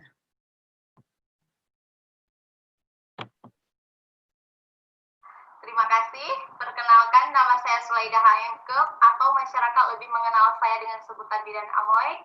Terima kasih pada hari ini saya diberikan kesempatan untuk berbagi pengalaman tentang kewirausahaan dalam membuka praktek mandiri bidan yang dimulai pada bulan Mei 2019 sejak saya menerima surat izin praktek dan saya langsung bekerja sama dengan BPJS. Keberadaan saya sampai pada titik sekarang ini tentu banyak pihak yang sudah berkontribusi dalam proses saya membuka praktek mandiri bidan, terutama kedua orang tua dan keluarga, seluruh staf dosen yang telah membimbing saya selama proses pendidikan di AKSPM Aceh Utara. Jurusan kebidanan dimulai pada tahun 2008 hingga saya lulus kuliah tahun 2011. Dan yang paling berperan penting dalam proses pencapaian saya saat ini, yang selalu membimbing dan selalu memotivasi saya agar saya bisa membuka praktek mandiri bidan, beliau adalah Ibu Martini AMK dan Bapak Ali Yunus SKM MKM. Berbicara tentang sosok Bidan Martini, beliau merupakan Distrik Manajer UPBD Aceh Utara. Beliau sosok bidan yang sangat profesional dan saya sangat termotivasi dengan kinerja beliau. Awal perjumpaan saya dengan beliau pada saat saya praktik semester 3 tahun 2010 di ruang bersalin Puskesmas Lok Sukun. Dan pada saat itu beliau memberikan kesempatan kepada saya untuk belajar langsung di praktek mandiri beliau. Dan ini merupakan tantangan bagi saya untuk bisa membagi waktu antara magang dan kuliah. Dan setelah lulus kuliah pun saya masih diberi kepercayaan untuk bekerja di tempat beliau sebagai asisten beliau sampai dengan bulan Agustus 2019. Idealnya, setelah lulus dari lulusan pendidikan bidan, saya bisa langsung bekerja dengan penghasilan yang standar. Misalnya bekerja di rumah sakit, menjadi bidan PTT atau PNS. Tetapi kenyataannya pada saat ini, rekrutmen bidan PTT dan PNS rasio kebutuhan dan jumlah lulusan tidak pernah seimbang. Dan juga jumlah rumah sakit sebagai tempat sarana bidan untuk bekerja masih sangat terbatas. Sehingga lulusan bidan sekarang harus mampu mempersiapkan dirinya untuk memberikan pelayanan secara mandiri melalui praktek mandiri bidan. Awalnya saya kurang percaya diri untuk membuka praktek mandiri bidan karena saya hanya sebagai staf baptis sukarela di Puskesmas Kelapa. Dan saya pernah beberapa kali mengikuti seleksi bidan PTT, tetapi saya tidak lulus. Ini merupakan cambuk bagi saya untuk bisa menciptakan lapangan kerja bagi saya sendiri dengan membuka praktek mandiri bidan. Dan saya menyadari dari awal membuka praktek mandiri bidan, masih ada masyarakat yang kurang percaya dengan sosok saya yang belum berkeluarga. Ini menjadi satu tantangan bagi saya dengan terus belajar dan terus meningkatkan pelayanan kepada masyarakat yang lebih berkualitas. Dan alhamdulillah Pada saat ini saya bisa membuktikan bahwa hal tersebut tidak menjadi masalah untuk saya membuka praktek mandiri bidan. Saya memberikan pelayanan kesehatan bagi ibu dan anak di Merkolama untuk mendekatkan akses pelayanan kepada masyarakat guna untuk menurunkan AKI dan AKB di Kabupaten Aceh Utara sesuai target SDG. Hal tersebut selalu disampaikan oleh Ketua IB Aceh Utara, Dr. Meidar Mkes. Beliau juga selalu memotivasi saya untuk memberikan pelayanan yang sesuai dengan standar, dan beliau merekomendasi agar saya menjadi calon bidan delima. Terima kasih saya ucapkan untuk seluruh pihak yang sudah berkontribusi dalam pencapaian saya hingga saya berada di titik sekarang ini. Sekian dari saya, terima kasih. Bu Maida, itulah waktunya tadi testimoni yang disampaikan oleh Bidan Sulaida. Yang penting di sini menjadi catatan kita adalah bahwa untuk menjadi bidan yang mempunyai jiwa wirausahawan ya harus didahului oleh proses pendidikan ya yang menjamin kompetensi lulusan. Kemudian kami sebagai organisasi profesi tentu melakukan pembinaan. Dan yang paling penting juga, ya itu yang paling penting menurut saya, mungkin tadi juga sudah dikupas oleh pemateri yang pertama, bahwa harus memiliki motivasi nilai-nilai pribadi dan spiritual, sebagaimana ini juga ada testimoni dari Ibu Martini. Assalamualaikum warahmatullahi wabarakatuh. Saya Bidan Martini, bertugas sehari-harinya di Puskesmas Usukun di ruang bersalin. Dan di rumah saya juga membuka praktek mandiri bidan. Berbicara tentang sosok Bidan Sulaida, saya mengenalnya dan berjumpa dengannya itu pada saat Bidan Sulaida berpraktek di ruang bersalin Puskesmas Usukun. Pada waktu itu kalau saya tidak salah, Bidan Sulaida masih di tingkat 2 dari kampus Aceh tahun 2010. Jadi di antara mereka yang berpraktek ini, dia melihat sosok Bidan Sulaida ini, dia berbeda dengan teman-temannya yang lain. Dari sisi rajinnya, punya tanggung jawab, dan sepertinya punya keinginan yang besar untuk mengetahui masalah seluk-beluk tentang kebidanan. Dari situ saya tertarik untuk mengajak Bidan Sulaida ini membantu-bantu di PMB saya. Dan ternyata pada saat beliau bergabung dengan kita, dan itu yang salah satu membuat saya semakin dengan kita mengajukan beberapa persyaratan agar beliau mengurus surat izin praktek bidan dan sambil terus Bu Maidar, waktunya sudah habis Bu Maidar, karena waktu kita 30 menit lagi. Baik, kita cut mungkin. akhirnya resmi. Baik, dari apa yang diungkapkan oleh Ibu Martini tadi ya, tentu semua kita harus memahami bahwa untuk menjadi wirausahaan itu harus dilalui dari proses pendidikan yang berkualitas, kemudian harus ada motivasi internal ya sendiri. Nah, besar harapan saya kepada Bidan Sulaida dan juga bidan-bidan yang lainnya selalu mampu bekerja sama dengan bidan-bidan yang lebih senior. Nah, ini kita lihat gambarannya Bidan Sulaida sudah mampu bekerja sama dengan BPJS. Sebuah harapan ya bahwa dari praktik mandiri bidan, Bidan Sulaida bisa nanti satu saat menjadi bidan delima. Baik, karena waktu yang sangat terbatas, nanti hal-hal yang mungkin perlu digali dapat kita bahas di dalam termen diskusi. Dan saya kembalikan kepada moderator, saya akhiri. Assalamualaikum warahmatullahi wabarakatuh. Waalaikumsalam. Terima kasih kepada Ketua Ikatan Bidan Indonesia Aceh Utara, Ibu Dr. Maidar SPD Mkes. Mohon maaf sekali karena waktunya Ibu, sehingga kita tidak bisa menayangkan semua video yang sudah kita siapkan.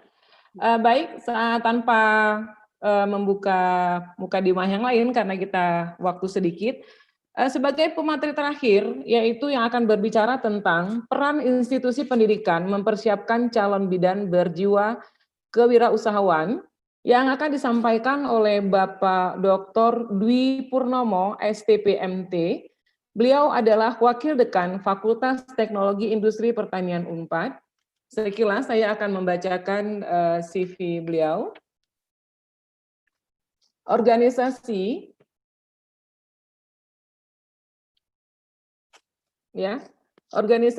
FTIP Unpad, kemudian PMU IDB Project Unpad, kemudian P3I Unpad, kemudian LPPM Unpad, Kementerian Dalam Negeri Republik Indonesia, Forum Kreatif Jatinangor, Sistem Penjaminan Mutu Unpad, Wakil Dekan 2 FTIP Unpad, kemudian Direktur Kerjasama dan Korporasi Akademik, Wakil Dekan FTIP Unpad. Mohon maaf, mungkin kami tidak membacakan keanggotaannya, Bapak. Kemudian, Founder The Local Enablers, kemudian Deputi Pengembangan Bisnis ICCN, kemudian Expertise Kurikulum Kewirausahaan. Tanpa membuang waktu lagi, karena kita sudah dikejar waktu, kami persilahkan kepada Bapak Dr. Dwi Purnomo, STP MT. Selamat sore, Assalamualaikum warahmatullahi wabarakatuh, Bapak dan Ibu. Terima kasih banyak. Apakah suara saya bisa ditangkap? Bagus sekali, Pak. Oke, saya minta izin share screen. Mungkin host bisa ngasih grant sama saya untuk share screen. Oke, terima kasih banyak. Bapak dan Ibu, terima kasih banyak sudah berkumpul. Saya senang banget bisa diundang sama teman-teman dari Poltekkes Kemenkes Aceh. Senang banget. Terima kasih Pak Ampera, terima kasih Pak Edi. Tadi sudah sangat gamblang menjelaskan Ibu Dr. Maidar dan juga Ibu Elvita. Hari ini saya ingin sharing sedikit tentang pengalaman Unpad memperbesar keberhasilan lulusan dengan jiwa wirausaha. Saya menitik beratkan dengan jiwa wirausaha ya, bukan sebagai wirausahawan. Karena secara pribadi saya adalah dosen di Fakultas Teknologi Industri Pertanian, tidak punya usaha, tetapi mudah-mudahan bisa punya jiwa wirausaha. Yang ini yang pengalaman saya. Dan buat Bapak dan Ibu yang ingin kenal dengan saya lebih dalam atau mau DM-an nanti, boleh silakan Instagram saya di @dwiindrapurnomo. Jadi sebelum kita beranjak, tadi banyak sekali saya menulis, profil lulusan sebagai bidan itu, bidan atau wirausaha, apakah harus menjual barang, apakah harus punya pabrik, apakah harus berdagang, apakah harus membuka klinik, ataupun harus mendatangkan profit. Ini menjadi selalu pertanyaan-pertanyaan ketika kita mendefinisikan sebenarnya bidan dan wirausaha itu hubungannya apa. Topik-topik ini sebenarnya sudah saya tuliskan sepanjang saya berkarir sebagai dosen. Ada beberapa buku yang masih terbit juga, terutama dalam pengembangan kurikulum, pengembangan orang, mindset, dan lain-lain, bagaimana caranya kita mengembangkan jiwa-jiwa wirausaha. Inilah contoh-contoh lulusan kami yang berperan sebagai The Local Enablers. Nanti saya akan ceritakan apa itu The Local Enablers. Salah satu profil lulusan di abad 21 yang memiliki kriteria-kriteria agar mereka memiliki peranan di masa depan dengan jiwa-jiwa entrepreneurship-nya, walaupun profesi-profesinya memang mereka boleh pilih apapun. Seperti tadi saya simak tayangan Pak Ampera dan juga Pak Edi menyangkut era bonus demografi, bahwa tahun 2020 ini kita resmi masuki bahwa negara kita masuk ke era bonus demografi, di mana 54%-nya adalah penduduk dengan usia produktif. Dan ini adalah sebuah tantangan untuk kita, apalagi teman-teman bidan yang sangat punya peranan di daerah. Oleh karena itu, seiring dengan perubahan di masa yang akan datang, pertanyaan-pertanyaan ini selalu dikemukakan pada anak-anak muda. Mau jadi apa di masa yang akan datang? Karena sekarang nggak bisa lagi dengan bisnis tradisional, seiring dengan era COVID ini sudah sangat membuktikan bahwa era sudah sangat berubah, udah masuk ke digital tsunami di mana ada perubahan tatanan dunia, era post-industrial, perubahan tata organisasi, perubahan juga aktivasi, perubahan tata kerja, dan lain-lain. Jika dulu kita dosen-dosen seperti saya misalnya dididik dengan pola industrial, hari ini kita menghantarkan anak-anak kita dengan era post-industrial. Apa bedanya? Dan ini juga ada perbedaannya antara profesi yang beranjak menjadi peranan. Artinya profesi harus ditambah dengan peranan. Apa itu peranan? Di era perubahan ini memang menjadi paling penting untuk merumuskan kembali profil lulusan kita, selain kompetensinya sebagai bidan, tetapi juga sebagai individu di masyarakat untuk lebih berperan. Tadi saya suka sekali dengan contoh-contoh yang disampaikan, ada role model yang disampaikan Ibu Maidar, ada 2 bidan yang itu sudah mulai berperan. Tapi apakah peran-peran ini dirancang secara khusus oleh sekolah-sekolah kita? Belum tentu. Saya ingin merumuskan sedikit kalimat. Banyak kampus dan mahasiswa kesulitan merumuskan ingin seperti apa lulusan mereka berperan di masa yang akan datang. Banyak juga yang terjebak menciptakan proses pembelajaran sekedarnya, hingga tidak mampu menjamin apakah anak-anaknya kelak mampu mengarungi masa depannya dengan ilmu dan keterampilan yang dia dapatkan di bangku kuliah saat ini. Ini adalah sebuah otokritik untuk kita semua. Apakah lulusan-lulusan yang berperan saat ini adalah memang by design direncanakan oleh kurikulum kita, atau memang sudah pada dasarnya anak-anak itu tumbuh dengan modalnya sendiri. Inilah otokritik untuk sistem pendidikan kita. Jadi teman-teman, Bapak dan Ibu, jika dilihat dari gambar yang coba kami buat adalah ada perubahan fungsi, profil lulusan, yaitu terkait peranan. Peranan itu ada agile leader, creative leader, design thinkers, local enablers, technopreneurs, creative inclusive mover, karena seiring dengan perkembangan bukan lagi pada ekonomi industri sekarang, tapi juga ekonomi informasi, ekonomi kreatif, ekonomi inklusif dan kreatif, dan kolaboratif ekonomi. Dan ke depan ini kita masuk ke dalam ekonomi kolaborasi. Artinya ini harus benar-benar dipahami bahwa kita tidak sekedar memenangkan kompetisi, tetapi bagaimana caranya kita bisa berkolaborasi. Omong-omong, saya adalah Fakultas Teknologi Industri Pertanian. Kadang-kadang mungkin Bapak dan Ibu mempertanyakan kenapa orang pertanian bisa berbicara di dunia perbidanan. Ini adalah bukti di mana kita bisa berkolaborasi untuk saling melengkapi satu sama lain. Betul ya, Bu ya? Sip, Pak. Nah, ini salah satu contohnya. Ini kawan kami, mahasiswa kami, karena saya memang bergerak di dunia pertanian, maka kita coba untuk menciptakan pendidikan yang memang memberikan mindset yang baru, paradigma baru, dan better solutions. Ini yang menjadi tantangan untuk kita agar selalu bisa menjawab apakah lembaga pendidikan kita memberikan mindset yang baru, paradigma baru, dan membawa solusi-solusi yang baru. Sehingga saya lebih senang wirausaha itu dimaknai sebagai jiwa wirausaha. Karena tingkat keberhasilan kami di Universitas Padjadjaran misalnya, 3% itu sudah sangat baik. Artinya jika satu kelas isinya 50, yang berhasil itu 1 orang saja itu sudah sangat bagus sebagai businessman. Tetapi sisanya 97% mereka harus punya jiwa wirausaha yang tidak bisa lagi ditawar-tawar. Jadi perhatian sekarang memang sedang bergeser ke arah orang-orang dengan keahlian ganda sekaligus mampu bersinergi ketimbang golongan-golongan alfa yang kerap kali dominan sama golongannya. Tren saat ini lebih mencari orang-orang yang kuat tidak hanya pada 1 tapi 2 keterampilan, membuat banyak berpikir keras tentang kurikulum kita nih, apakah masih relevan dengan perkembangan zaman saat ini. Artinya jika dia seorang bidan, maka dia harus punya keterampilan lain di mana dia bisa mengaplikasikan ilmunya untuk kebermanfaatan. Ada yang masih banyak yang bingung antara profesi dan peranan. Ketika kita menggaungkan profesi sesuai dengan borang, maka kita akan merumuskan profil lulusan. Tetapi ingat, profil lulusan ke depan itu bukan hanya dia kompeten pada profesinya, tetapi dia juga harus bisa menjawab apa peranannya di masyarakat. Saya akan kasih contoh Bapak dan Ibu, misalnya ditambahkan saja profesi bidan misalnya, atau manajer atau supervisor atau pekerjaan rutin. Ke depan ini tidak hanya sekedar manajer, supervisor, dan bidan, tapi bidan itu bisa juga dimaknai sebagai apa? Dia pengen berperan apa? Bidan yang seperti apa? Bidan yang creative leaders, bidan yang agile, atau kalau insinyur, future engineers, design thinkers, pemikir, atau pemberdaya, the local enablers. Atau dia pingin jadi wirausaha yang berbasis teknologi. Atau dia menjadi creative inclusive mover karena dia punya juga jiwa-jiwa seninya.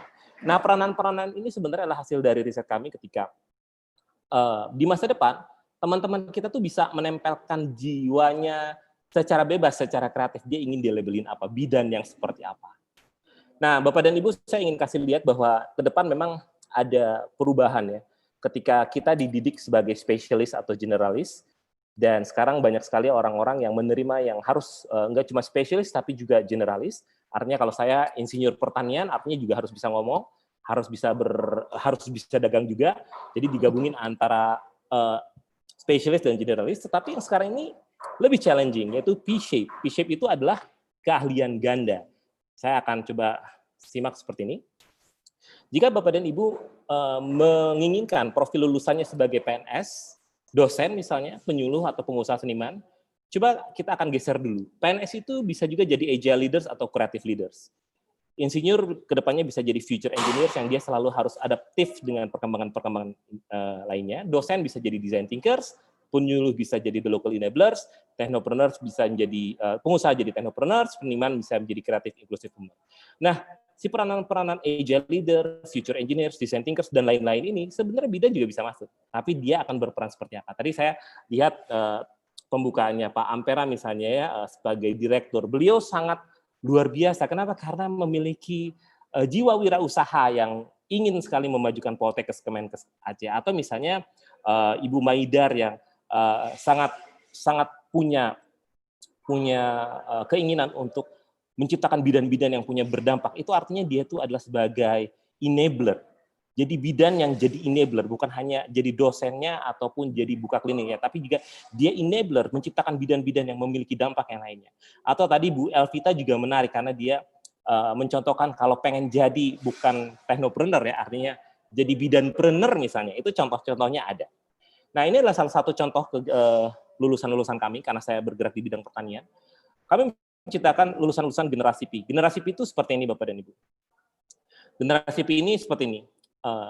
Program studi itu akan bergerak di keilmuan akademik, program studi dan fakultas sekolah. Intuisi atau logika, dia akan dilatih kompetensinya di sini, apalagi teman-teman yang bergerak di D3 ya. Jadi sebenarnya mereka akan dilatih di sini. Tetapi jangan lupa, pengembangan kurikulum itu tidak bisa dilakukan sendirian. Tidak bisa dilakukan sendirian. Jika Bapak dan Ibu ingin memiliki lulusan yang jauh lebih besar dan kapasitasnya, maka juga kita dituntut untuk mengembangkan kurikulum kemahasiswaannya. Apakah kita mendorong anak-anak itu memiliki unit kegiatan kemahasiswaan, model pembelajaran organisasi kemahasiswaan atau organisasi di luar kampus, apakah mereka didorong hanya untuk jadi kupu-kupu, kuliah pulang. Jangan-jangan kuliah pulang karena kita mengejar ini. Padahal masa depan kita harus benar-benar juga mengembangkan kegiatan kemahasiswaannya yang menyenangkan. Dan kaki yang lainnya, dalam konteks kuliah merdeka, maka kita harus punya teman-teman di luar sana yang bisa jadi tempat magang yang baik, diskusi yang baik, seperti ekosistem pendukung, seperti bisnis, komunitas, pemerintahan, media, program studi, dan universitas lain. Jadi menurut saya, jika kita dalam sebuah program studi, tidak usah berpikiran bahwa kita tuh harus menguasai segalanya. Maka di era ekonomi kolaboratif ini, maka kita harus mengembangkan ekosistemnya, sehingga kita bergerak di kompetensinya, tetapi punya teman-teman yang banyak. Dan juga yang paling penting adalah model-model pembelajarannya yang cocok dengan generasi-generasi muda saat ini. Jadi sebenarnya wirausaha dalam perbidanan, saya ambil contoh sebagai creative leader saja, atau pemimpin kreatif. Bukan artinya secara hierarki dia harus jadi ketua, direktur, apa dan lain-lain. Secara individu dia harus tampil sebagai leaders, yang bisa memimpin dirinya sendiri, memimpin masyarakat sekelilingnya. Jadi kalau misalnya di kebidanan, ini ada di sini, di lingkaran kuning, kemudian Bapak dan Ibu jangan lupa untuk mengurut model kegiatan kemahasiswaan yang sangat baik, dan membuat kemitraan-kemitraan yang bagus dengan ABCGM, Pentahelix, akademisi, bisnis, community, government, dan media, untuk melengkapi satu kakinya lain. Artinya sebenarnya kita nggak usah terlalu capek, tapi kita punya nggak semangat kolaborasi. Jangan lagi semangat kompetisi di mana sekolah kita yang paling bagus, tetapi baiknya adalah ketika sekolah kita adalah yang memiliki ekosistem yang paling baik karena kita punya teman yang banyak.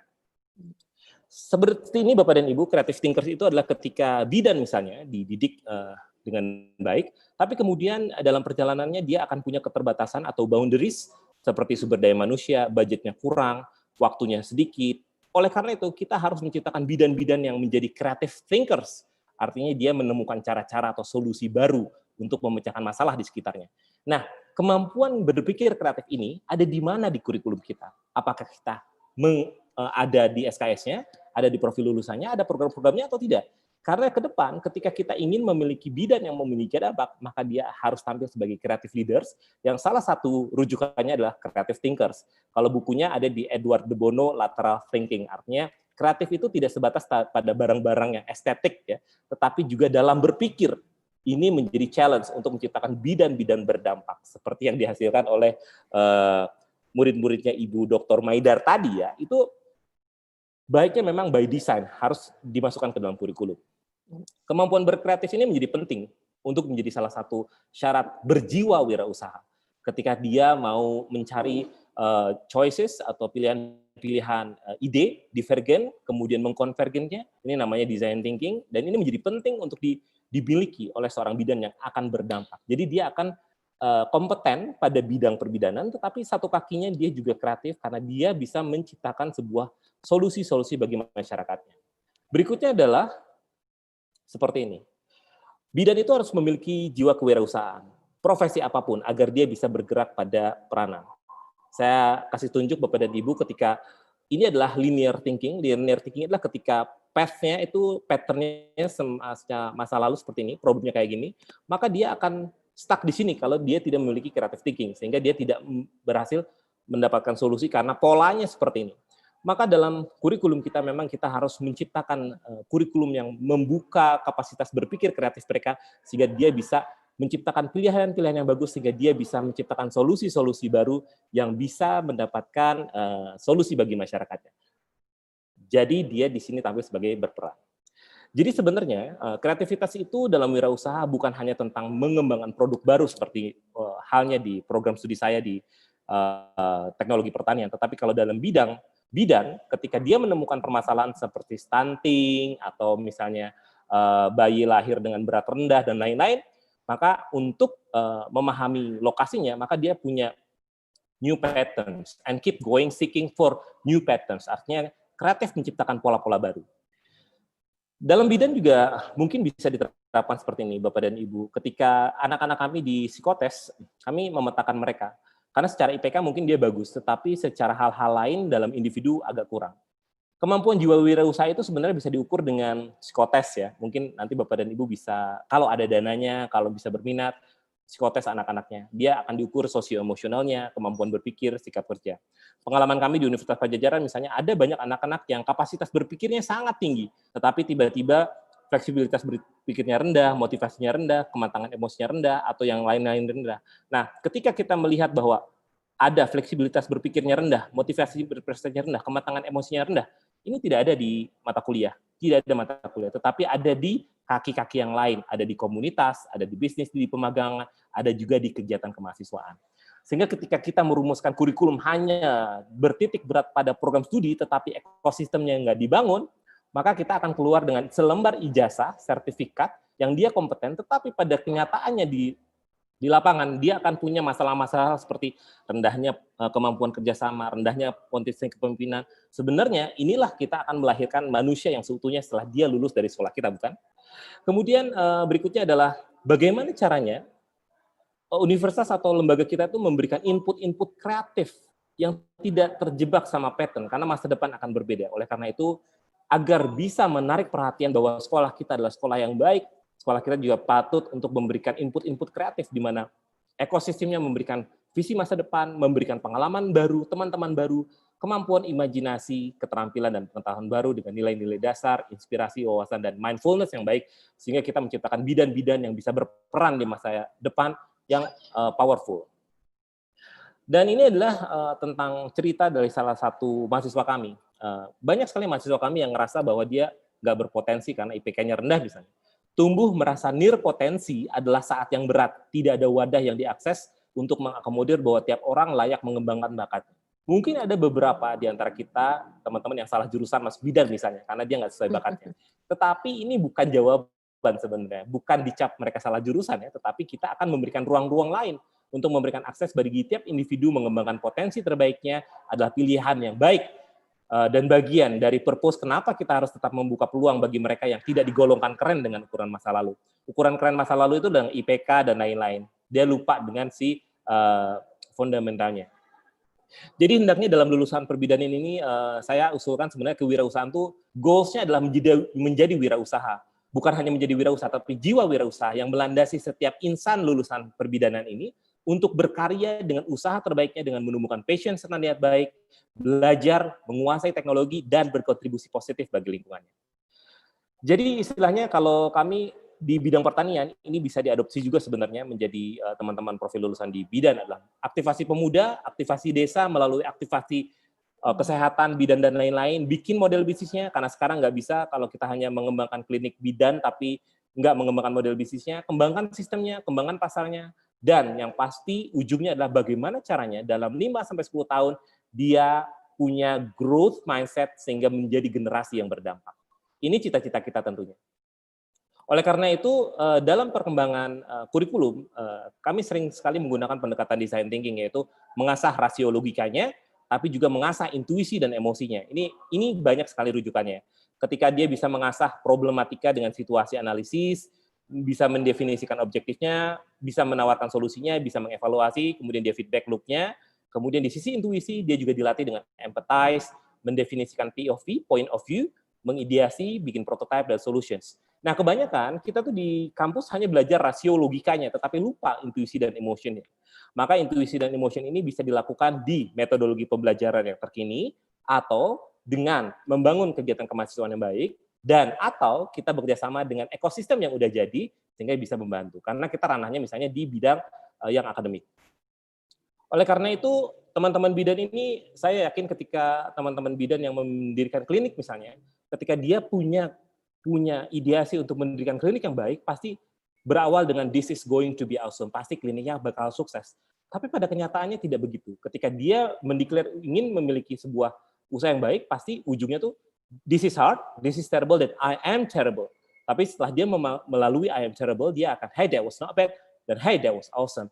Nah, apakah universitas kita atau lembaga pendidikan kita, Poltekkes kita, menemani proses kreatif ini? Bisa jadi tidak. Karena begitu mereka keluar, mereka akan mengarungi samudra luas. Istilahnya ketika Mendikbud kita, misalnya Nadiem Makarim mengemukakan bahwa ketika kita belajar 3 tahun, 4 tahun di universitas dengan belajar berenang di kolam renang, ketika kita lepas, kemudian kita tiba-tiba ada di lautan luas. Ya, akhirnya probabilitasnya menjadi rendah. Oleh karena ini, Bapak dan Ibu, kalau ini perjalanan menuju dewasa, sebenarnya ini bisa dilihat di seperti ini. Kalau di Unpad, kita dibagi menjadi 4 ya, 4 ranah, tapi dengan fasenya 3, yaitu pengenalan, pengembangan, dan pelepasan. Ketika mereka masuk, diajarkan keterampilan belajar, motivasi, etika akademik. Ketika semester 3 dan 4, dia belajar kerjasama, keterampilan interpersonal, dan tanggung jawab sosial. 5 dan 6, dia belajar komunikasi, pemecahan masalah, dan proses kreatif. Dan 7, 8 lah, dia belajar memilih, mau yang jadi entrepreneurship, mau profesional, atau mau leadership, atau manajemen. Silahkan dia pilihkan di pelepasan. Oleh karena itu, jika kita membuat sebuah tangga-tangga keberhasilan, mudah-mudahan bisa memperbesar profil lulusan yang berjiwa wirausaha. Nah, yang menjadi permasalahan jika dalam konteks S1, saya mungkin bisa disesuaikan dengan konteks S3, Bapak dan Ibu. Ketika kita membuat sebuah perjalanan anak-anak memiliki jiwa wirausaha, pada semester akhir, ini biasanya menjadi valley of death, gitu, jurang kematian. Ketika kita mendidik wirausaha tetapi dunianya ternyata seperti ini, maka ini namanya titik kritis. Ini menjadi penting untuk kita untuk membawa titik kritis ini masuk ke dalam kurikulum kita sehingga kita bisa menghindari zona kritis, sehingga kita bisa berlatih sejak awal. Saya yakin kalau Poltekkes di bidang kebidanan sudah mulai membawa zona kritis ini ke dalam sehingga dia bisa belajar secara kontekstual di dunia nyata. Contoh-contohnya seperti ini Bapak dan Ibu, ini adalah lulusan-lulusan kami. Generasi pertama kita mengamati tumbuh kembang wirausaha sehingga terjaga keberlanjutannya, kemudian kita coba menciptakan anak-anak yang ini. Dulu saya mengatakannya sebagai, mohon maaf, PhD itu pas hampir DO. Jadi ini menarik, kenapa? Karena anak-anak ini itu adalah anak-anak pintar, tetapi tidak terakomodasi segi pendidikannya. Dia lebih mengatakan sebagai saya salah jurusan apa dan lain-lain, tapi sebenarnya mereka tuh tidak terakomodir kreativitasnya. Ini yang menjadi masalah untuk kita. Oleh karena itu kita buat produk-produknya, saya sarankan mungkin teman-teman bidan tidak hanya membangun kompetensinya, tetapi juga sudah mulai mengajarkan model bisnis bagaimana caranya menciptakan klinik yang berdampak. Ini mungkin Poltekkes Kesehatan di Aceh atau teman-teman di Aceh atau di Indonesia bisa mulai memetakan model-model bisnis klinik bidan. Ini sangat menarik juga karena ini adalah bisnis yang sangat luar biasa sebenarnya. Jadi kalau ini produknya pertanian, Bapak dan Ibu bisa ganti dengan klinik, artinya produk klinik itu atraktif tapi bisnis modelnya inovatif. Yang ini yang seringkali hilang. Kenapa? Karena kita meyakini bahwa produknya, layanannya aja, tetapi yang paling penting sebenarnya sekarang ada di bisnis model. Dan bisnis model ini bisa melingkupi setiap profesi dan peranan. Kemudian juga yang paling penting adalah ketika kita merubah cara belajar, changing the way we think, act, and work, cara-cara belajar yang sangat menyenangkan bagi anak-anak kita. Dan yang paling penting adalah lulusan bidan ini bisa nggak kita ciptakan sebagai creative leaders. Dengan creative leaders ini, kita harus punya jiwa wirausahanya.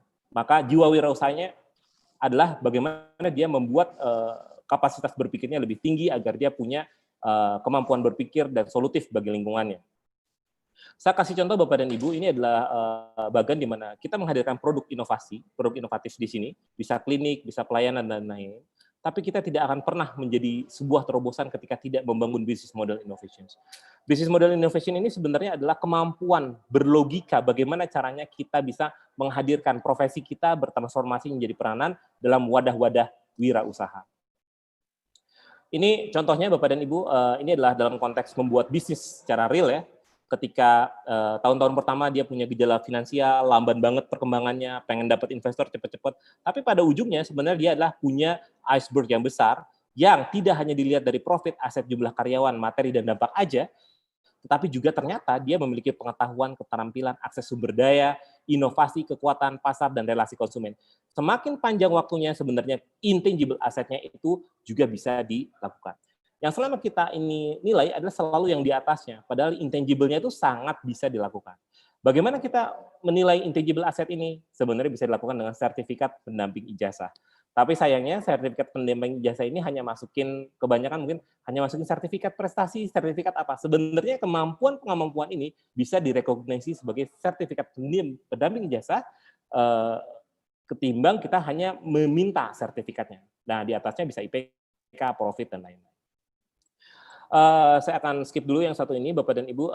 Jadi sebenarnya bagaimana kita melihat sebuah prosesnya, ini salah satu contohnya.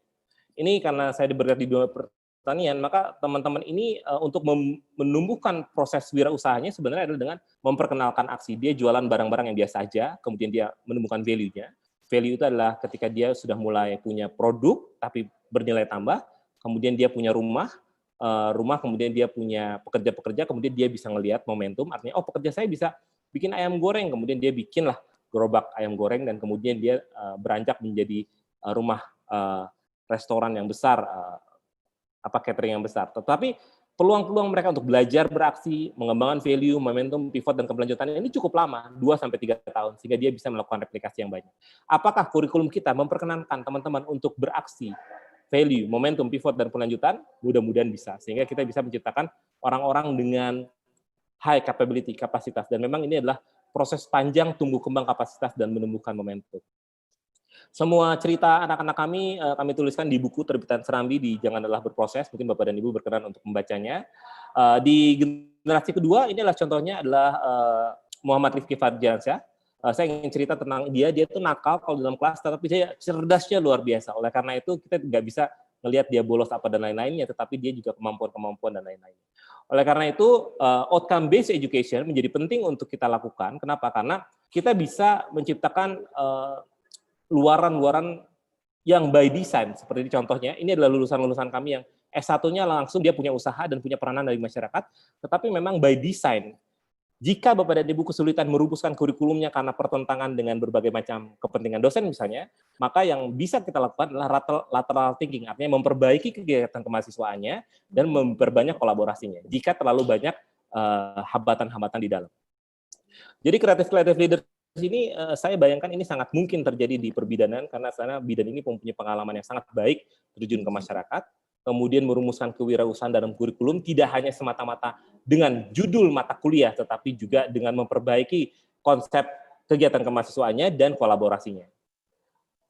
Membangun ekosistem tindakan lanjut, yang kami jelaskan sebenarnya ekosistem kita harus punya, bahwa kampus kita adalah wadah persemaian, menumbuhkan, memantapkan, mengakselerasi, serta mengembangkan keberlanjutan wirausaha.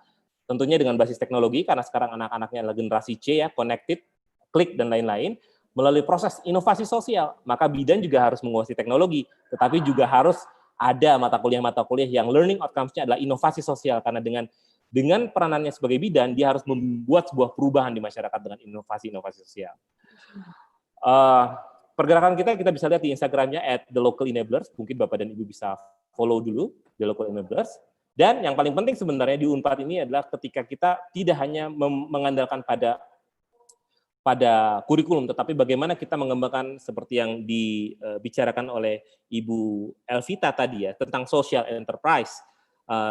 Kita punya pelan-pelan ngumpulin teman gitu, bekerja sama dengan British Council untuk akses metodologi, tools, dan network-nya, bekerja sama dengan Jerman untuk teknologinya, bekerja sama dengan USAID untuk service programnya, UNSCAP, dan rekognisi, dan lain-lain. Nah, semakin banyak X kita dengan kampus lain, seperti Poltekkes Kesehatan Aceh, X Unpad sekarang ini adalah sebuah cara untuk membangun social enterprise. Dan saya senang sekali kabar ketika kita mendapatkan 15-16 ribuan orang yang tergabung dalam webinar kali ini adalah bentuk asal ketika kita sudah mulai menumbuhkan istilahnya ekosistem yang sehat. Terima kasih banyak atas kesempatannya. Kita akan ikuti sesi tanya jawab selanjutnya ya Bapak dan Ibu. Oke.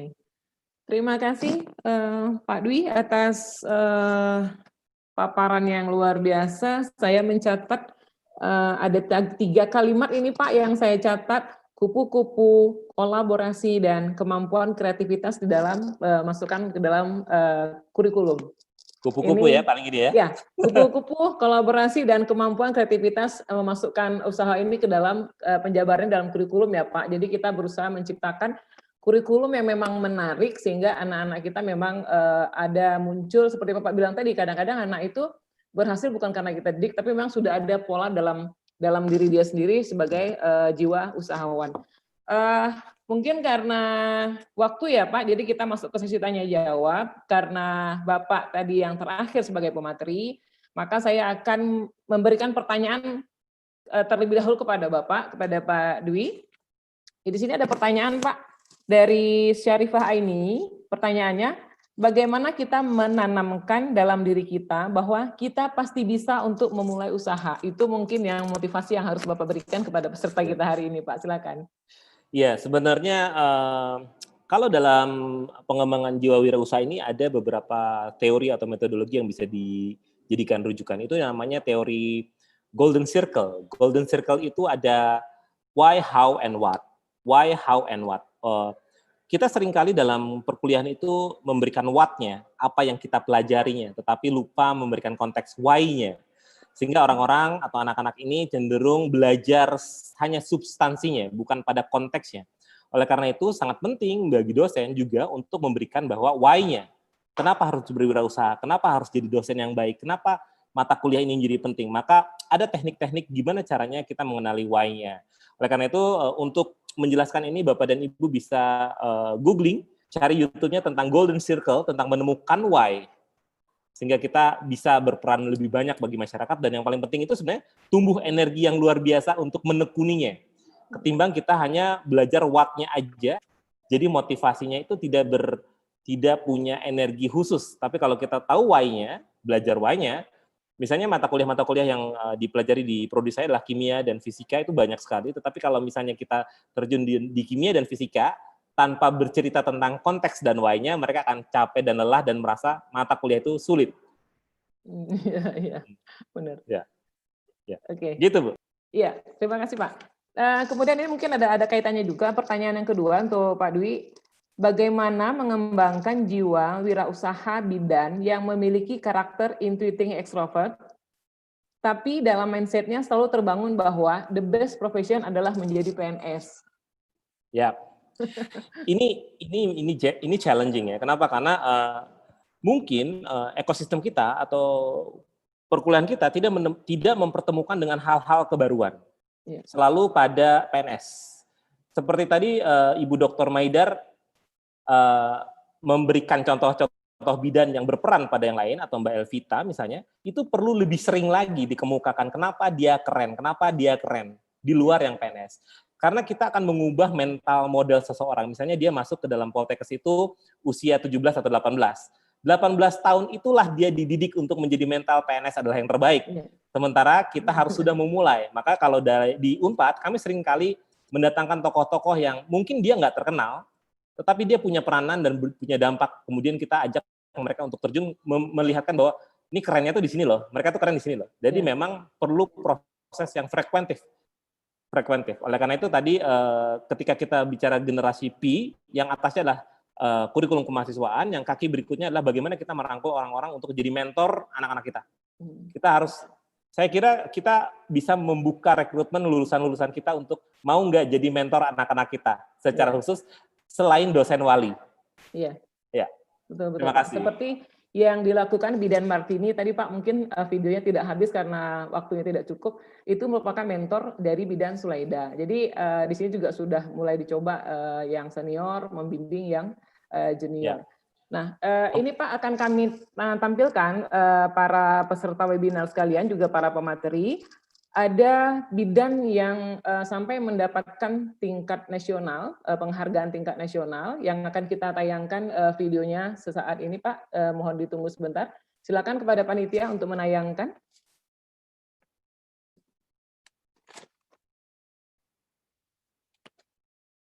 Silakan kepada panitia untuk menayangkan profil dari Bidan Desita.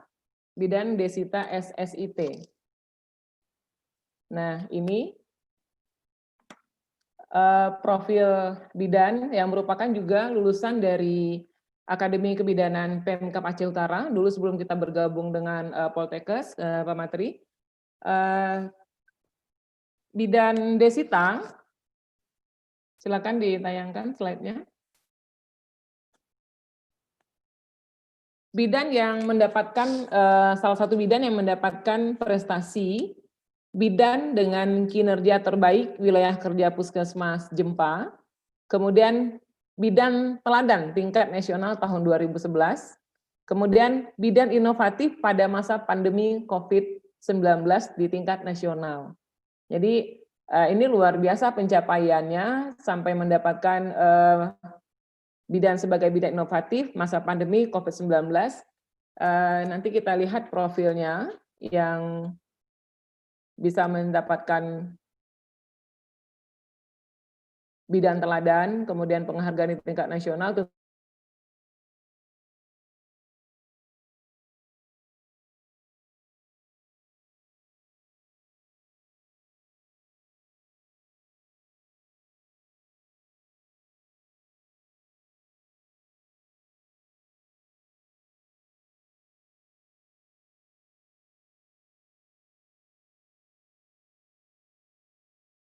Tampaknya mati ya, Bu, salurannya.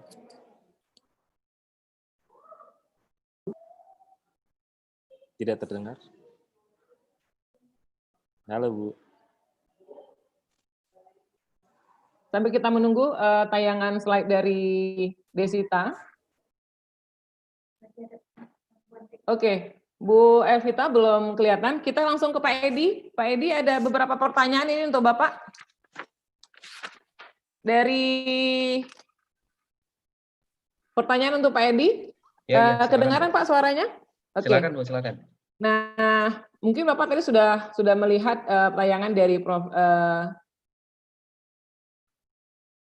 Sudah mulai terkoneksi dengan video dari Bu Desita. Oke, belum juga. Pak Edi, ada pertanyaan ini, bagaimana cara bidan untuk mengembangkan ide kewirausahaan, Pak Edi? Kemudian kira-kira bentuk kewirausahaan apa yang cocok dalam pelayanan kebidanan? Wah, kalau bentuk pelayanan usaha ini kayaknya agak aneh nanya ke saya ya. Ya, mungkin sudah dibahas sama Bu Maidar tadi ya, Pak Edi? Iya, sudah sama Bu Maidar mungkin ya. Mungkin mengembangkan aja, Pak, mengembangkan idenya saja yang kita mungkin kalau mengembangkan begini. Jadi kalau hanya berpijak ke hanya ke praktik bidan, ya kan hanya vakum aja di situ aja gitu. Nah sekarang banyak perkembangan bidan, tidak hanya itu. Contoh seperti Bu Elvita tadi, dia bisa ke spa gitu ya. Kemudian ada hypnobirthing, kemudian macam-macam. Termasuk sekarang lagi hebohnya itu yoga loh. Nah ini juga belum ada di Aceh mungkin saya rasa ya, mungkin itu juga salah satu peluang yang bisa dicoba ya. Mungkin kalau belum ya mungkin Poltekkes menghadirkan instrukturnya kepada mahasiswa sehingga lulusannya nanti diharapkan ada yang mampu melaksanakan itu. Mungkin itu seperti itu Bu gambarannya, mungkin tambahannya. Iya. Yang diperlukan sebenarnya inovasinya saja, Pak ya. Iya. Inovasi dalam memberikan pelayanan seperti apa. Misalnya menolong persalinan untuk mengurangi rasa nyeri. Bidan-bidan sekarang sedang menggalakkan tentang misalnya hypnobirthing gitu ya, Pak ya. Itu mungkin contohnya satu. Oke, selanjutnya nih Bu Maidar, kepada Bu Maidar. Bisa dengar Bu Maidar? Bu Maidar? Dengar. Oke. Di sini Bu ada pertanyaan, kira-kira peran IBI, apa ya peran IBI untuk memotivasi bidan untuk meningkatkan peluang menjadi wirausahawan, Bu Maidar? Baik, terima kasih atas pertanyaannya, menarik sekali. IBI sudah memiliki sebuah patron ya, yaitu berdasarkan peraturan yang sudah saya jelaskan di awal tadi ya. Dengan memenuhi persyaratan-persyaratan tertentu, bidan mengawali dengan membangun sebuah usaha yang namanya itu praktik mandiri bidan. Nah, Kemudian praktik mandiri bidan itu terus kita motivasi dengan dilakukan validasi, pertama rekrutmen dulu, kemudian divalidasi dari kemampuan-kemampuannya kepada jenjang yang lebih tinggi, sehingga produk akhirnya adalah bidan delima. Jadi bidan delima itu adalah bidan yang memang sudah ada pengakuan bahwa dia adalah bidan berkualitas. Nah, jadi patron itu yang kami terus kembangkan. Nah, sebagaimana tadi disampaikan oleh Bidan Sulaidah, tantangan tentu ada, ya, terutama mungkin bidan yang lulus belum berkeluarga. Nah, terutama untuk masyarakat Aceh Utara, ya, mereka lebih meyakini kalau bidannya itu badannya udah sedikit lebih berbobot gitu, sudah berkeluarga. Nah, jadi tantangan Bidan Sulaidah tadi salah satunya adalah bagaimana dia merasakan saya melahirkan, dia sendiri juga belum pernah melahirkan. Nah, jadi kultur itu juga harus menjadi sebuah perhatian juga. Mungkin singkat itu jawabannya dulu sementara Bu Rayana. Oke. Terima kasih Bu Maidar. Mungkin pertanyaan selanjutnya Pak Dwi, boleh dari saya ya Pak Dwi selaku moderator? Boleh, Bu, boleh tentu. Iya. Pak, saya tertarik tentang ini loh Pak. Minta dibahas sekali lagi Pak tentang perlunya kolaborasi kita dalam upaya meningkatkan tumbuhnya jiwa usaha ya Pak kepada calon lulusan kita gitu Pak. Ya, saya izin share sekali lagi ya Bu ya. Ya boleh Pak. Oke, jadi sebenarnya kami menemukan banyak sekali teman-teman yang kesulitan membuat kurikulumnya ya, karena dia merasa bahwa harus dikerjakan sendiri. Iya. Nah, Prodi itu memang mengerjakan untuk bidang akademik dan keilmuannya. Oleh karena itu dia punya profil lulusan yang punya profil kompetensi tertentu kan. Makanya di sesi ini, oleh karena itu kolaborasi yang paling penting adalah melengkapi kaki anak-anak kita yang lainnya dengan melakukan berbagai macam memperkenalkannya dengan ekosistem pemagangan, bisnis, komunitas, pemerintah, media, program studi lain, universitas lain. Hal ini akan melengkapi dengan keterampilan dan kerja serta resiliensi mereka, survival mereka. Tapi jangan lupa juga, Prodi juga nanti bisa mengajak ngobrol dengan hima-hima kita untuk membuat unit-unit kegiatan kemahasiswaan yang mengajarkan mereka dengan intuisi, logika, manajerial, budaya.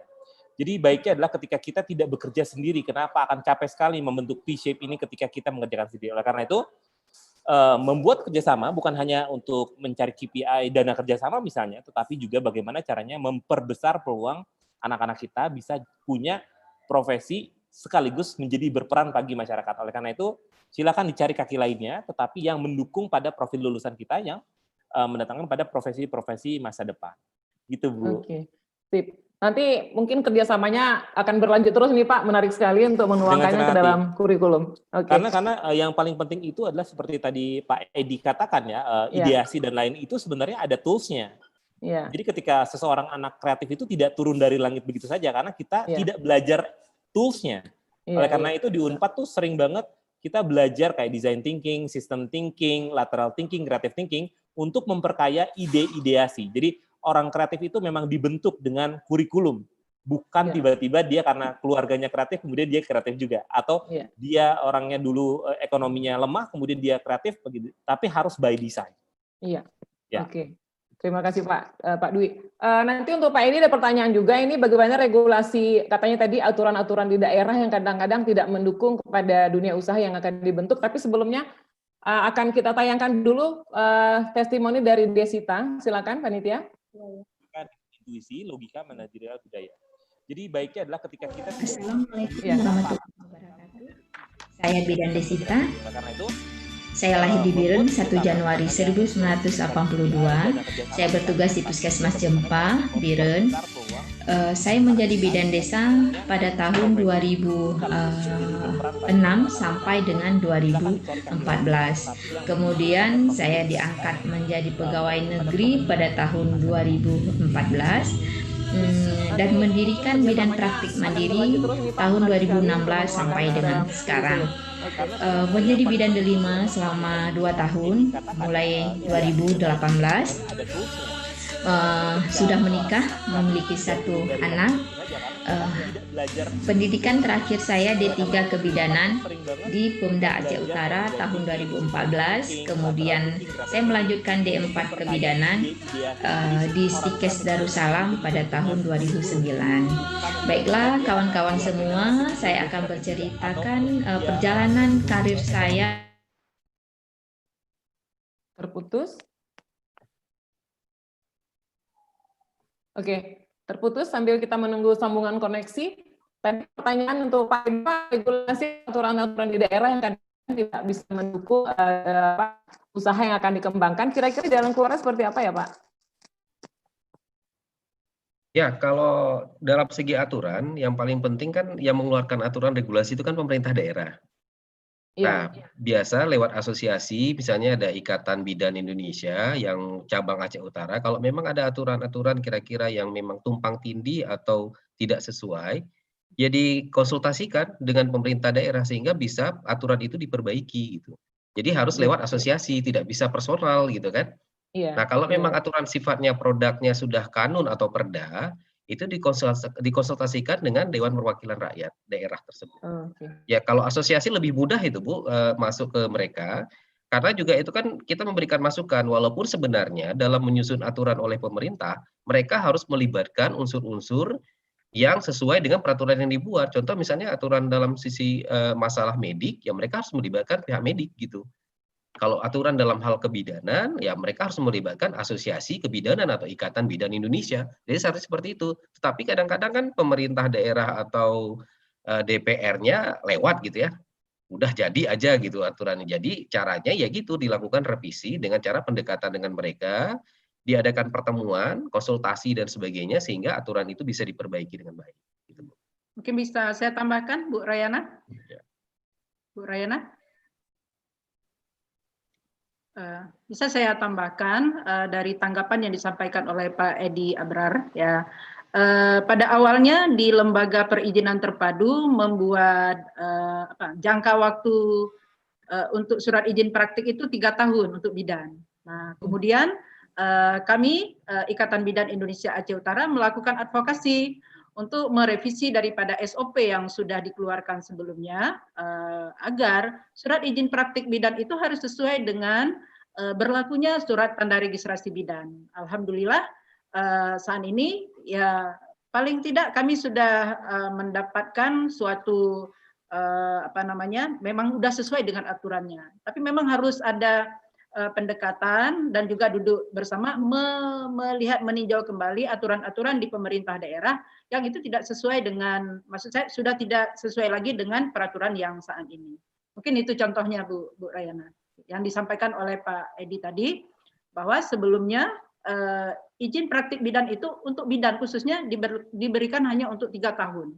Tapi alhamdulillah untuk saat ini dengan advokasi kami ke pihak Lembaga Perizinan Terpadu, sekarang sudah SOP-nya sudah diperbaiki, yaitu menjadi sesuai dengan surat tanda registrasi bidan. Demikian.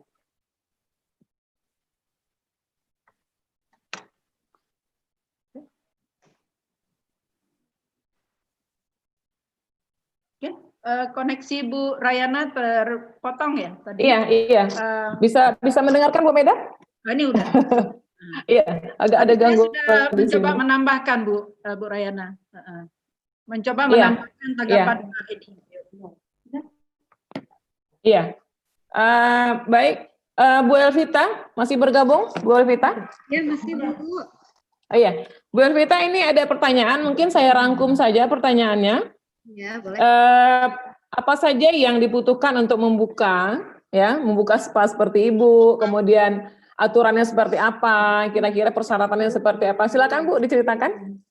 Baik, mungkin sama seperti uraian dari Bapak Edi dan juga Ibu Maidar, karena kita terkait dengan usaha, produk, dan jasa, tentunya kita membutuhkan izin pertama, jadi kita urus dulu perizinan tersebut, kemudian kita harus punya bidang usaha apa yang nanti bergerak di bidang apa.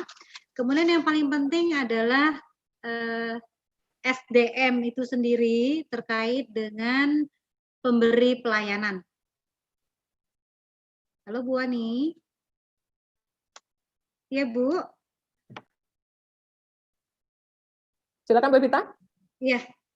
Jadi tadi saya sudah coba menyampaikan, mungkin koneksi kita terputus, bahwasanya yang paling adalah perizinan. Perizinan sehingga kita bisa terlindungi dan legalitas kita dalam bidang usaha juga terlindungi, ya. Kemudian jenis usaha ataupun bidang apa yang akan digeluti. Kemudian yang paling terpenting adalah SDM yang akan melakukan atau memberikan pelayanan, itu yang paling terpenting. Nah, kalau untuk awal tentunya usaha dan sungguh-sungguh saya rasa. Karena kita sudah punya satu produk keunggulan, profesi kita itu sudah paling unggul dan diterima di masyarakat, tinggal kita mengembangkan dan berinovasi seperti yang Bapak-bapak pakar tadi sudah jelaskan. Iya. Intinya tetap masing-masing individu harus punya ilmu dulu, baru mengembangkan usahanya, Ibu Elvita. Ya. Oke. Masih ada. Sekarang kita coba tampilkan lagi profil Bidan Desita ya, Bapak Ibu pemateri dan juga para peserta webinar nasional hari ini. Mudah-mudahan tidak ada gangguan koneksi lagi ini. Silakan, panitia.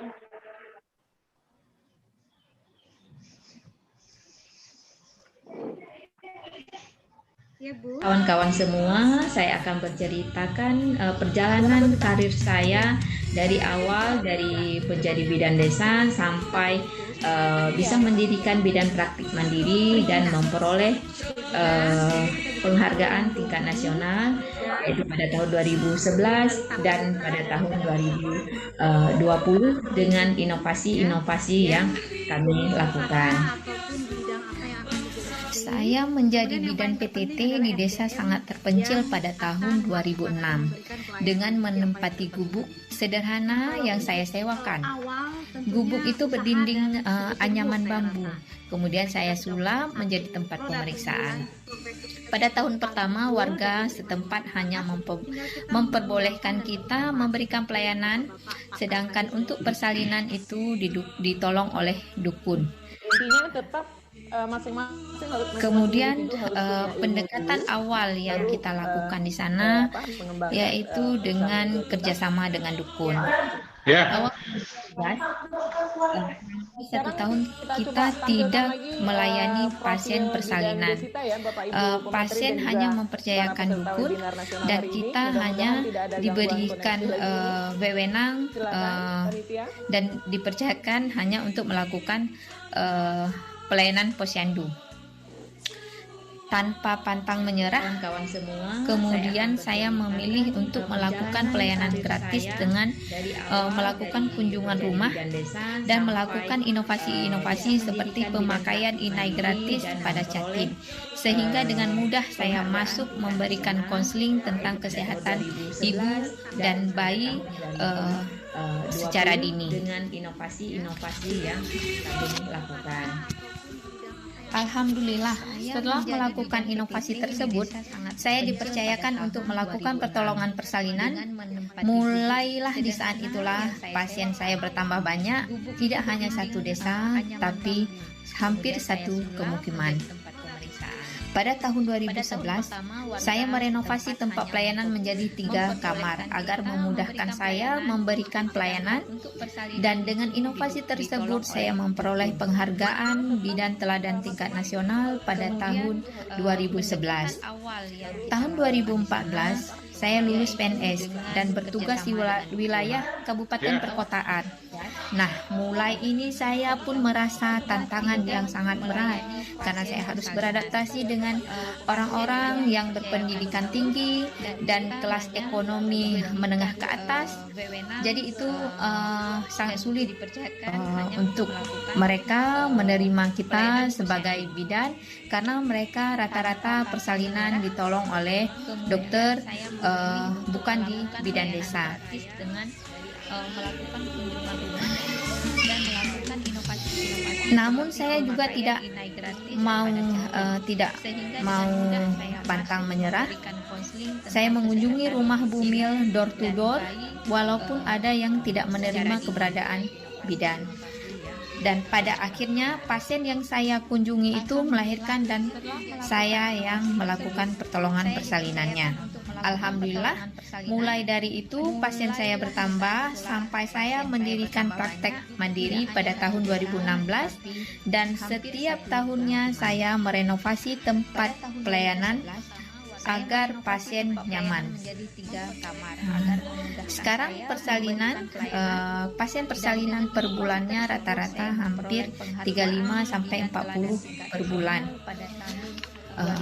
Itulah perjalanan karir saya. Saya lulus PNS hingga tahun 2020 di masa pandemi ini saya juga dipercayakan memperoleh kembali penghargaan tingkat nasional dengan inovasi pendaftaran online untuk mencegah kerumunan di tempat pendaftaran. Sekian dan terima kasih, semoga bermanfaat untuk kita semua dan menjadi motivasi untuk bidan-bidan yang lainnya. Assalamualaikum warahmatullahi wabarakatuh. Ditolong oleh dokter. Semuanya ikhlas adanya.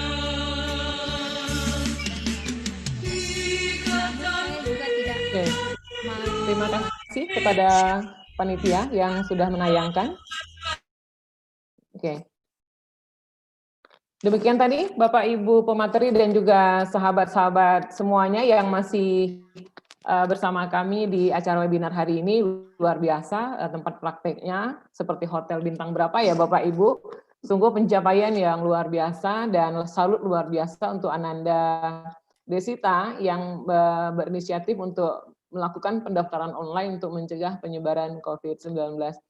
Baik Bapak Ibu, karena waktu yang harus memisahkan kita juga, mungkin kita sampai pada tahap penutupan. Saya akan meminta closing statement daripada pemateri. Pak Dwi masih bersama kami, Pak Dwi? Masih bisa dengar? Masih Bu. Oke. Kita masuk ke closing ya Pak, closing statement silakan kepada Pak Dwi. Apa kira-kira yang mau disampaikan Pak? Saya kira tadi ditutup dengan video yang sangat menginspirasi. Oleh karena itu, bagaimana caranya kita membuat sebuah kurikulum yang bisa melahirkan bidan Desvita dengan probabilitas yang lebih besar, yang kita formalkan atau diinstitusionalkan kemampuan-kemampuan berpikir kreatif ini sehingga menjadi dasar utama jiwa wirausaha para lulusan bidan yang akan datang. Terima kasih banyak Bu. Terima kasih. Ya, terima kasih. Silakan untuk closing statement dari Bu Ketua IBI nih, Bu Dr. Maidar, silakan. Baik, satu tantangan ya, satu tantangan untuk teman-teman yang belum memulai usaha ya, kuatkan kemampuan baik itu juga di bidang IT ya, itu juga sangat diperlukan saat ini karena pada saat bekerja sama dengan BPJS itu kemampuan IT juga sudah dituntut ya, itu yang pertama. Kemudian bagi teman-teman yang sudah membangun PMB dan bahkan bidan D5, saya sarankan ya sudah memulai untuk masuk ke S1 atau pendidikan profesi ya, karena batas waktu yang diberikan pemerintah kepada kita hanya sampai 2026. Itu yang sudah dicantumkan dalam Undang-Undang Kebidanan nomor 4 tahun 2019 ya. Jadi pada momen ini mengingatkan kembali, ayo teman-teman yang sudah berinvestasi di dalam pelayanan kebidanan, jangan hanya tempat prakteknya yang dibenahi. Tolong keilmuannya juga dengan meningkatkan pendidikan, masuk ke pendidikan profesi sebagai salah satu syarat untuk lanjut praktek kliniknya di tahun 2026. Itu Bu Rayana. Oke. Terima kasih Bu Maidar, luar biasa nih closing statement-nya. Selanjutnya ke Ibu nih, Bu Elvita. Silakan Ibu yang sedang menanti putra ketiganya. Semoga sehat sampai lahiran ya Bu. Amin. Oke, untuk bidan-bidan Indonesia atau tenaga kesehatan lainnya, mari kita buka peluang untuk berwirausaha, berinovasi, dan berkreasi. Insya Allah hasilnya juga akan maksimal. Oke, terima kasih Bu Elvita. Selanjutnya Pak Edi, masih bisa dengar Pak? Ya, bisa. Oke, mungkin dari saya, wirausaha yang tangguh itu yang memiliki sikap seperti boneka anak-anak ya. Jadi jika dipukul itu selalu kembali ke posisi semula. Jadikanlah itu jadi cambuk gitu. Pasti bisa. Iya. Oke.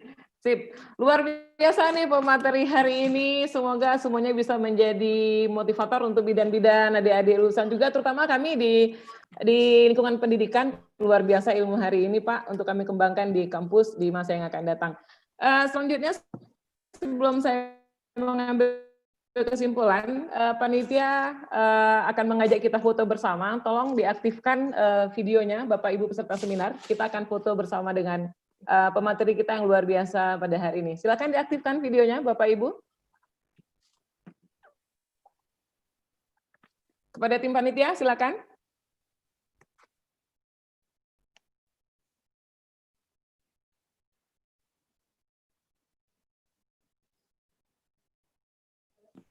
Terima kasih banyak.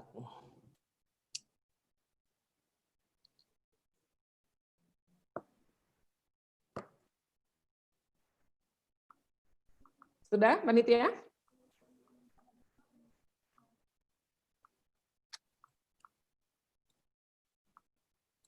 Baik, sambil sesi foto bersama, kesimpulan yang kita dapat hari ini luar biasa. Karena luar biasanya saya bingung mana kira-kira yang mau saya simpulkan yang paling luar biasa di antara 4 pemateri.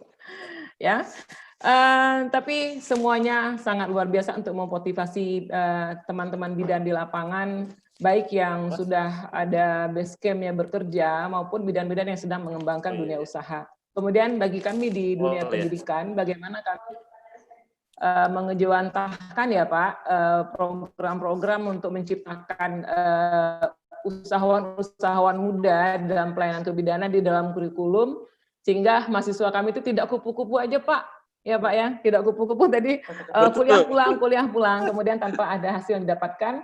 Ya, ini menjadi PR luar biasa Pak, istilah kupu-kupu untuk saya sendiri selaku MC, karena kebetulan saya juga tenaga pengajar di Akademi Kebidanan Prodi Aceh Utara Pak. Jadi ini akan kita diskusikan luar biasa bersama teman-teman di sini.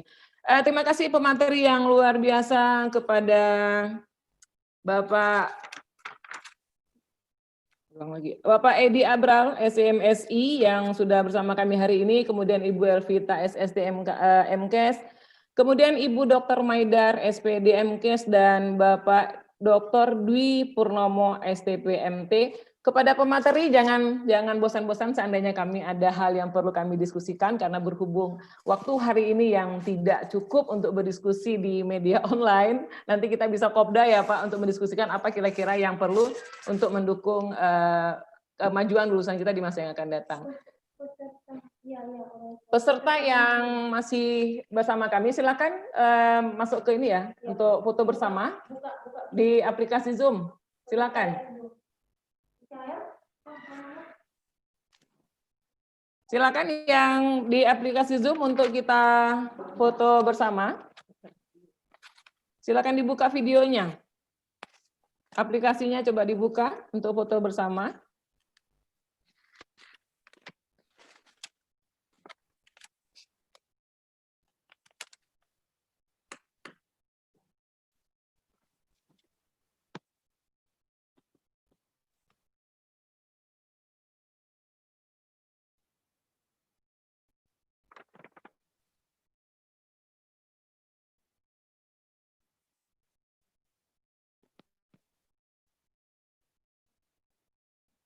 Baik, sambil menunggu sesi foto, saya mungkin sebagai pengantar karena waktu juga akan segera selesai. Para Bapak Ibu peserta webinar nasional hari ini, terima kasih atas bergabungnya Bapak Ibu dengan Poltekkes Kemenkes Aceh, Prodi D3 Kebidanan Aceh Utara. Dalam webinar hari ini, semoga dapat menjadi pencerahan untuk adik-adik yang baru lulus, teman-teman yang ingin mengembangkan dunia usaha, dan juga teman-teman di lingkungan pendidikan untuk mengembangkan kewirausahaan di kampus masing-masing. Jangan lupa pesan dari pemateri tadi, kolaborasi, kolaborasi, kolaborasi. Bukan saatnya kita bersaing, tapi kita harus bersanding. Terima kasih sekali lagi. Silakan sesi foto masih ada. Terima kasih kepada semua. Dan sesi terakhir pasti yang ditunggu-tunggu adalah sertifikat. Nanti akan itu menjadi urusan daripada panitia. Mungkin di sini saya selaku MC dari jam 12:30 tadi banyak sekali kekurangan, kesilapan dalam mengantarkan bahasa, Iya nggak apa-apa, foto aja nggak masalah. Enggak, saya kan ngobrol-ngobrol aja nih sama Pak Matri, langsung aja. Panitia takut saya closing sekarang, katanya agak lama fotonya, disilakan saja sampai selesai, sambil kita ngobrol-ngobrol di akhir sesi acara hari ini. Kesimpulannya sebenarnya di pelayanan kebidanan, ya Ibu Medar, yang kita perlukan adalah inovasi-inovasi ya Bu, seperti yang dilakukan Bu Elvita. Kemudian di kampus kita juga ada Bu Erlina yang memberikan pelayanan di hypnobirthing. Kemudian Bu Hafsah juga di baby spa, ada juga baby spa-nya juga. Kemudian dengan teknik relaksasi. Jadi sebenarnya sudah mulai diupayakan sedikit-sedikit Pak. Yuk, silakan lanjut yang foto bersama. Ada yang tidak bisa buka video? Kenapa? Ada yang di sepeda motor. Semangatnya luar biasa. Iya, Bu Medar. Iya.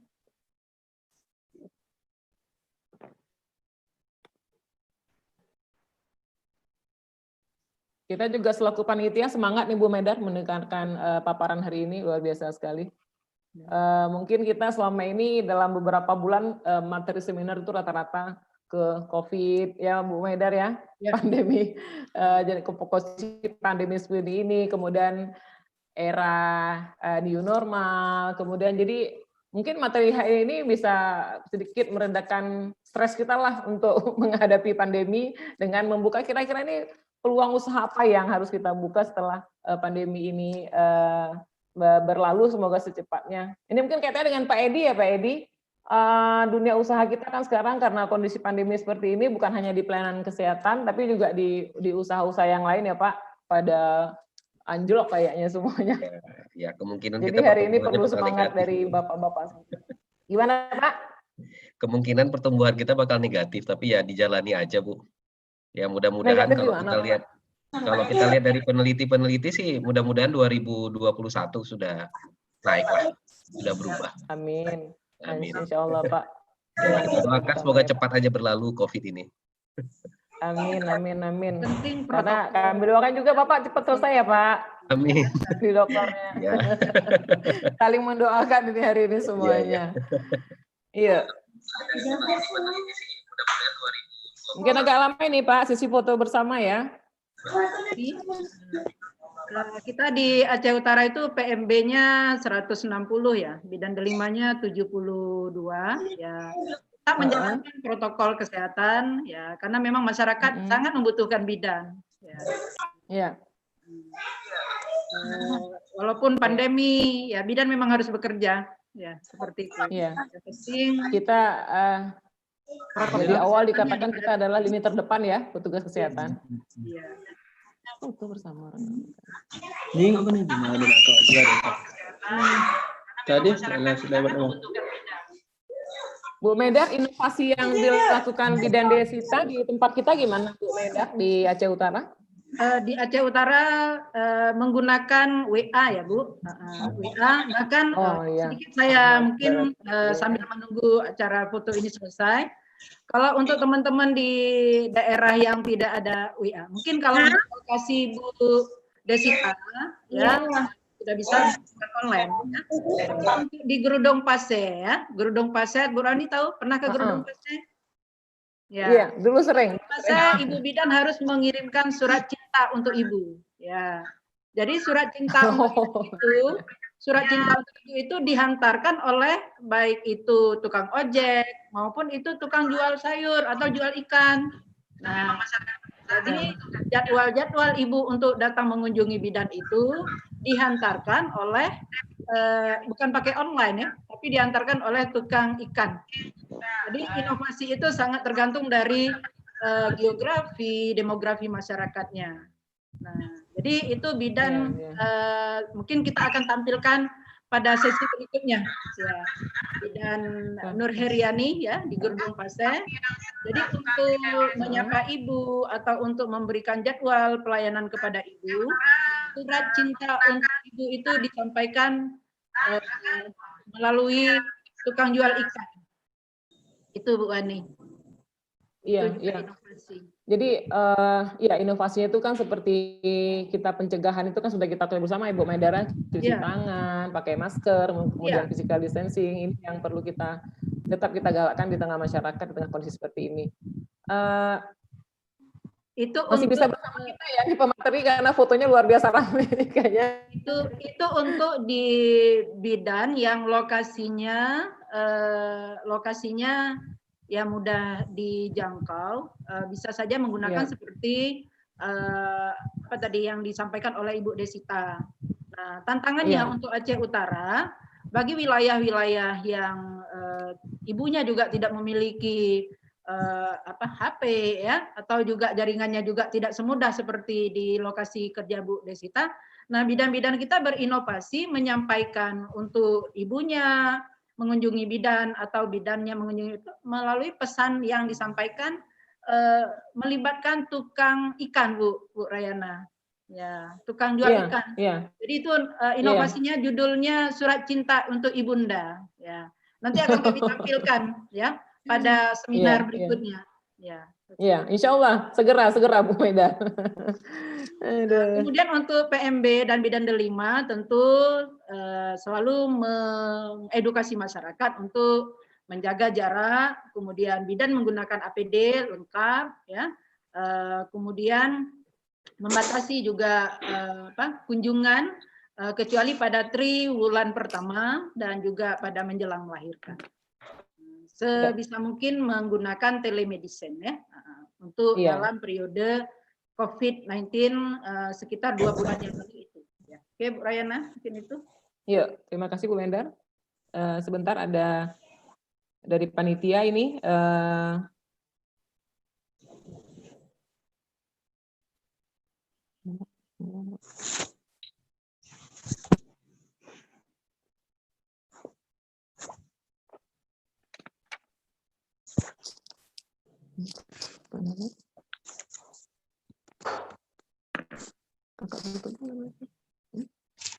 Baik Bapak Ibu, sesi foto bersama masih akan terus berlanjut, tapi kita tidak mungkin untuk menunggu karena pasti Bapak Ibu pemateri ada kegiatan yang luar biasa lagi di luar karena kita sudah bersama dari mulai jam 12 tadi, pasti banyak kegiatan yang di-cancel hari ini. Demi bergabungnya dengan kami Poltekkes Kemenkes Prodi Kebidanan Aceh Utara.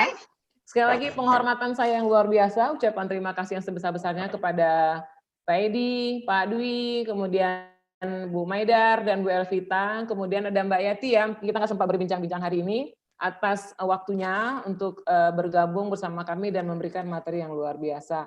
Sekali lagi terima kasih, saya selaku moderator mohon maaf jika banyak kekurangan dan ada kata-kata yang salah, kami mohon diperbanyak maaf. Nanti untuk kita pemateri silahkan kalau ingin meninggalkan tempat, tapi ini kita belum closing seluruhnya karena masih dilanjutkan dengan foto bersama. Terima kasih atas perhatiannya dan atas kerjasamanya juga kepada Ikatan Bidan Indonesia Aceh Utara, kemudian Bidan Delima, kemudian ini akan disiarkan juga oleh RRI Kuloksmawe acara kita hari ini. Kemudian kontribusi juga luar biasa dari PLN yang memantau untuk tidak terganggunya aliran listrik hari ini ke kampus kami. Terima kasih atas kerjasama semuanya. Mohon maaf atas segala kekurangan. Saya mundur selaku moderator Rayana Iswani. Assalamualaikum warahmatullahi wabarakatuh. Selamat sore buat semuanya.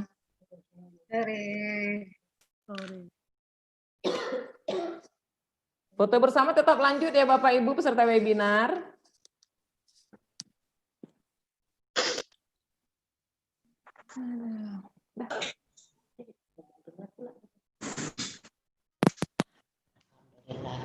Sukses Bu.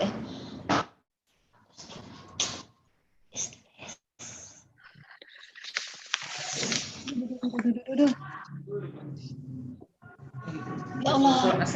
Iya, soal nanti ya.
Pai. Oh, Pai.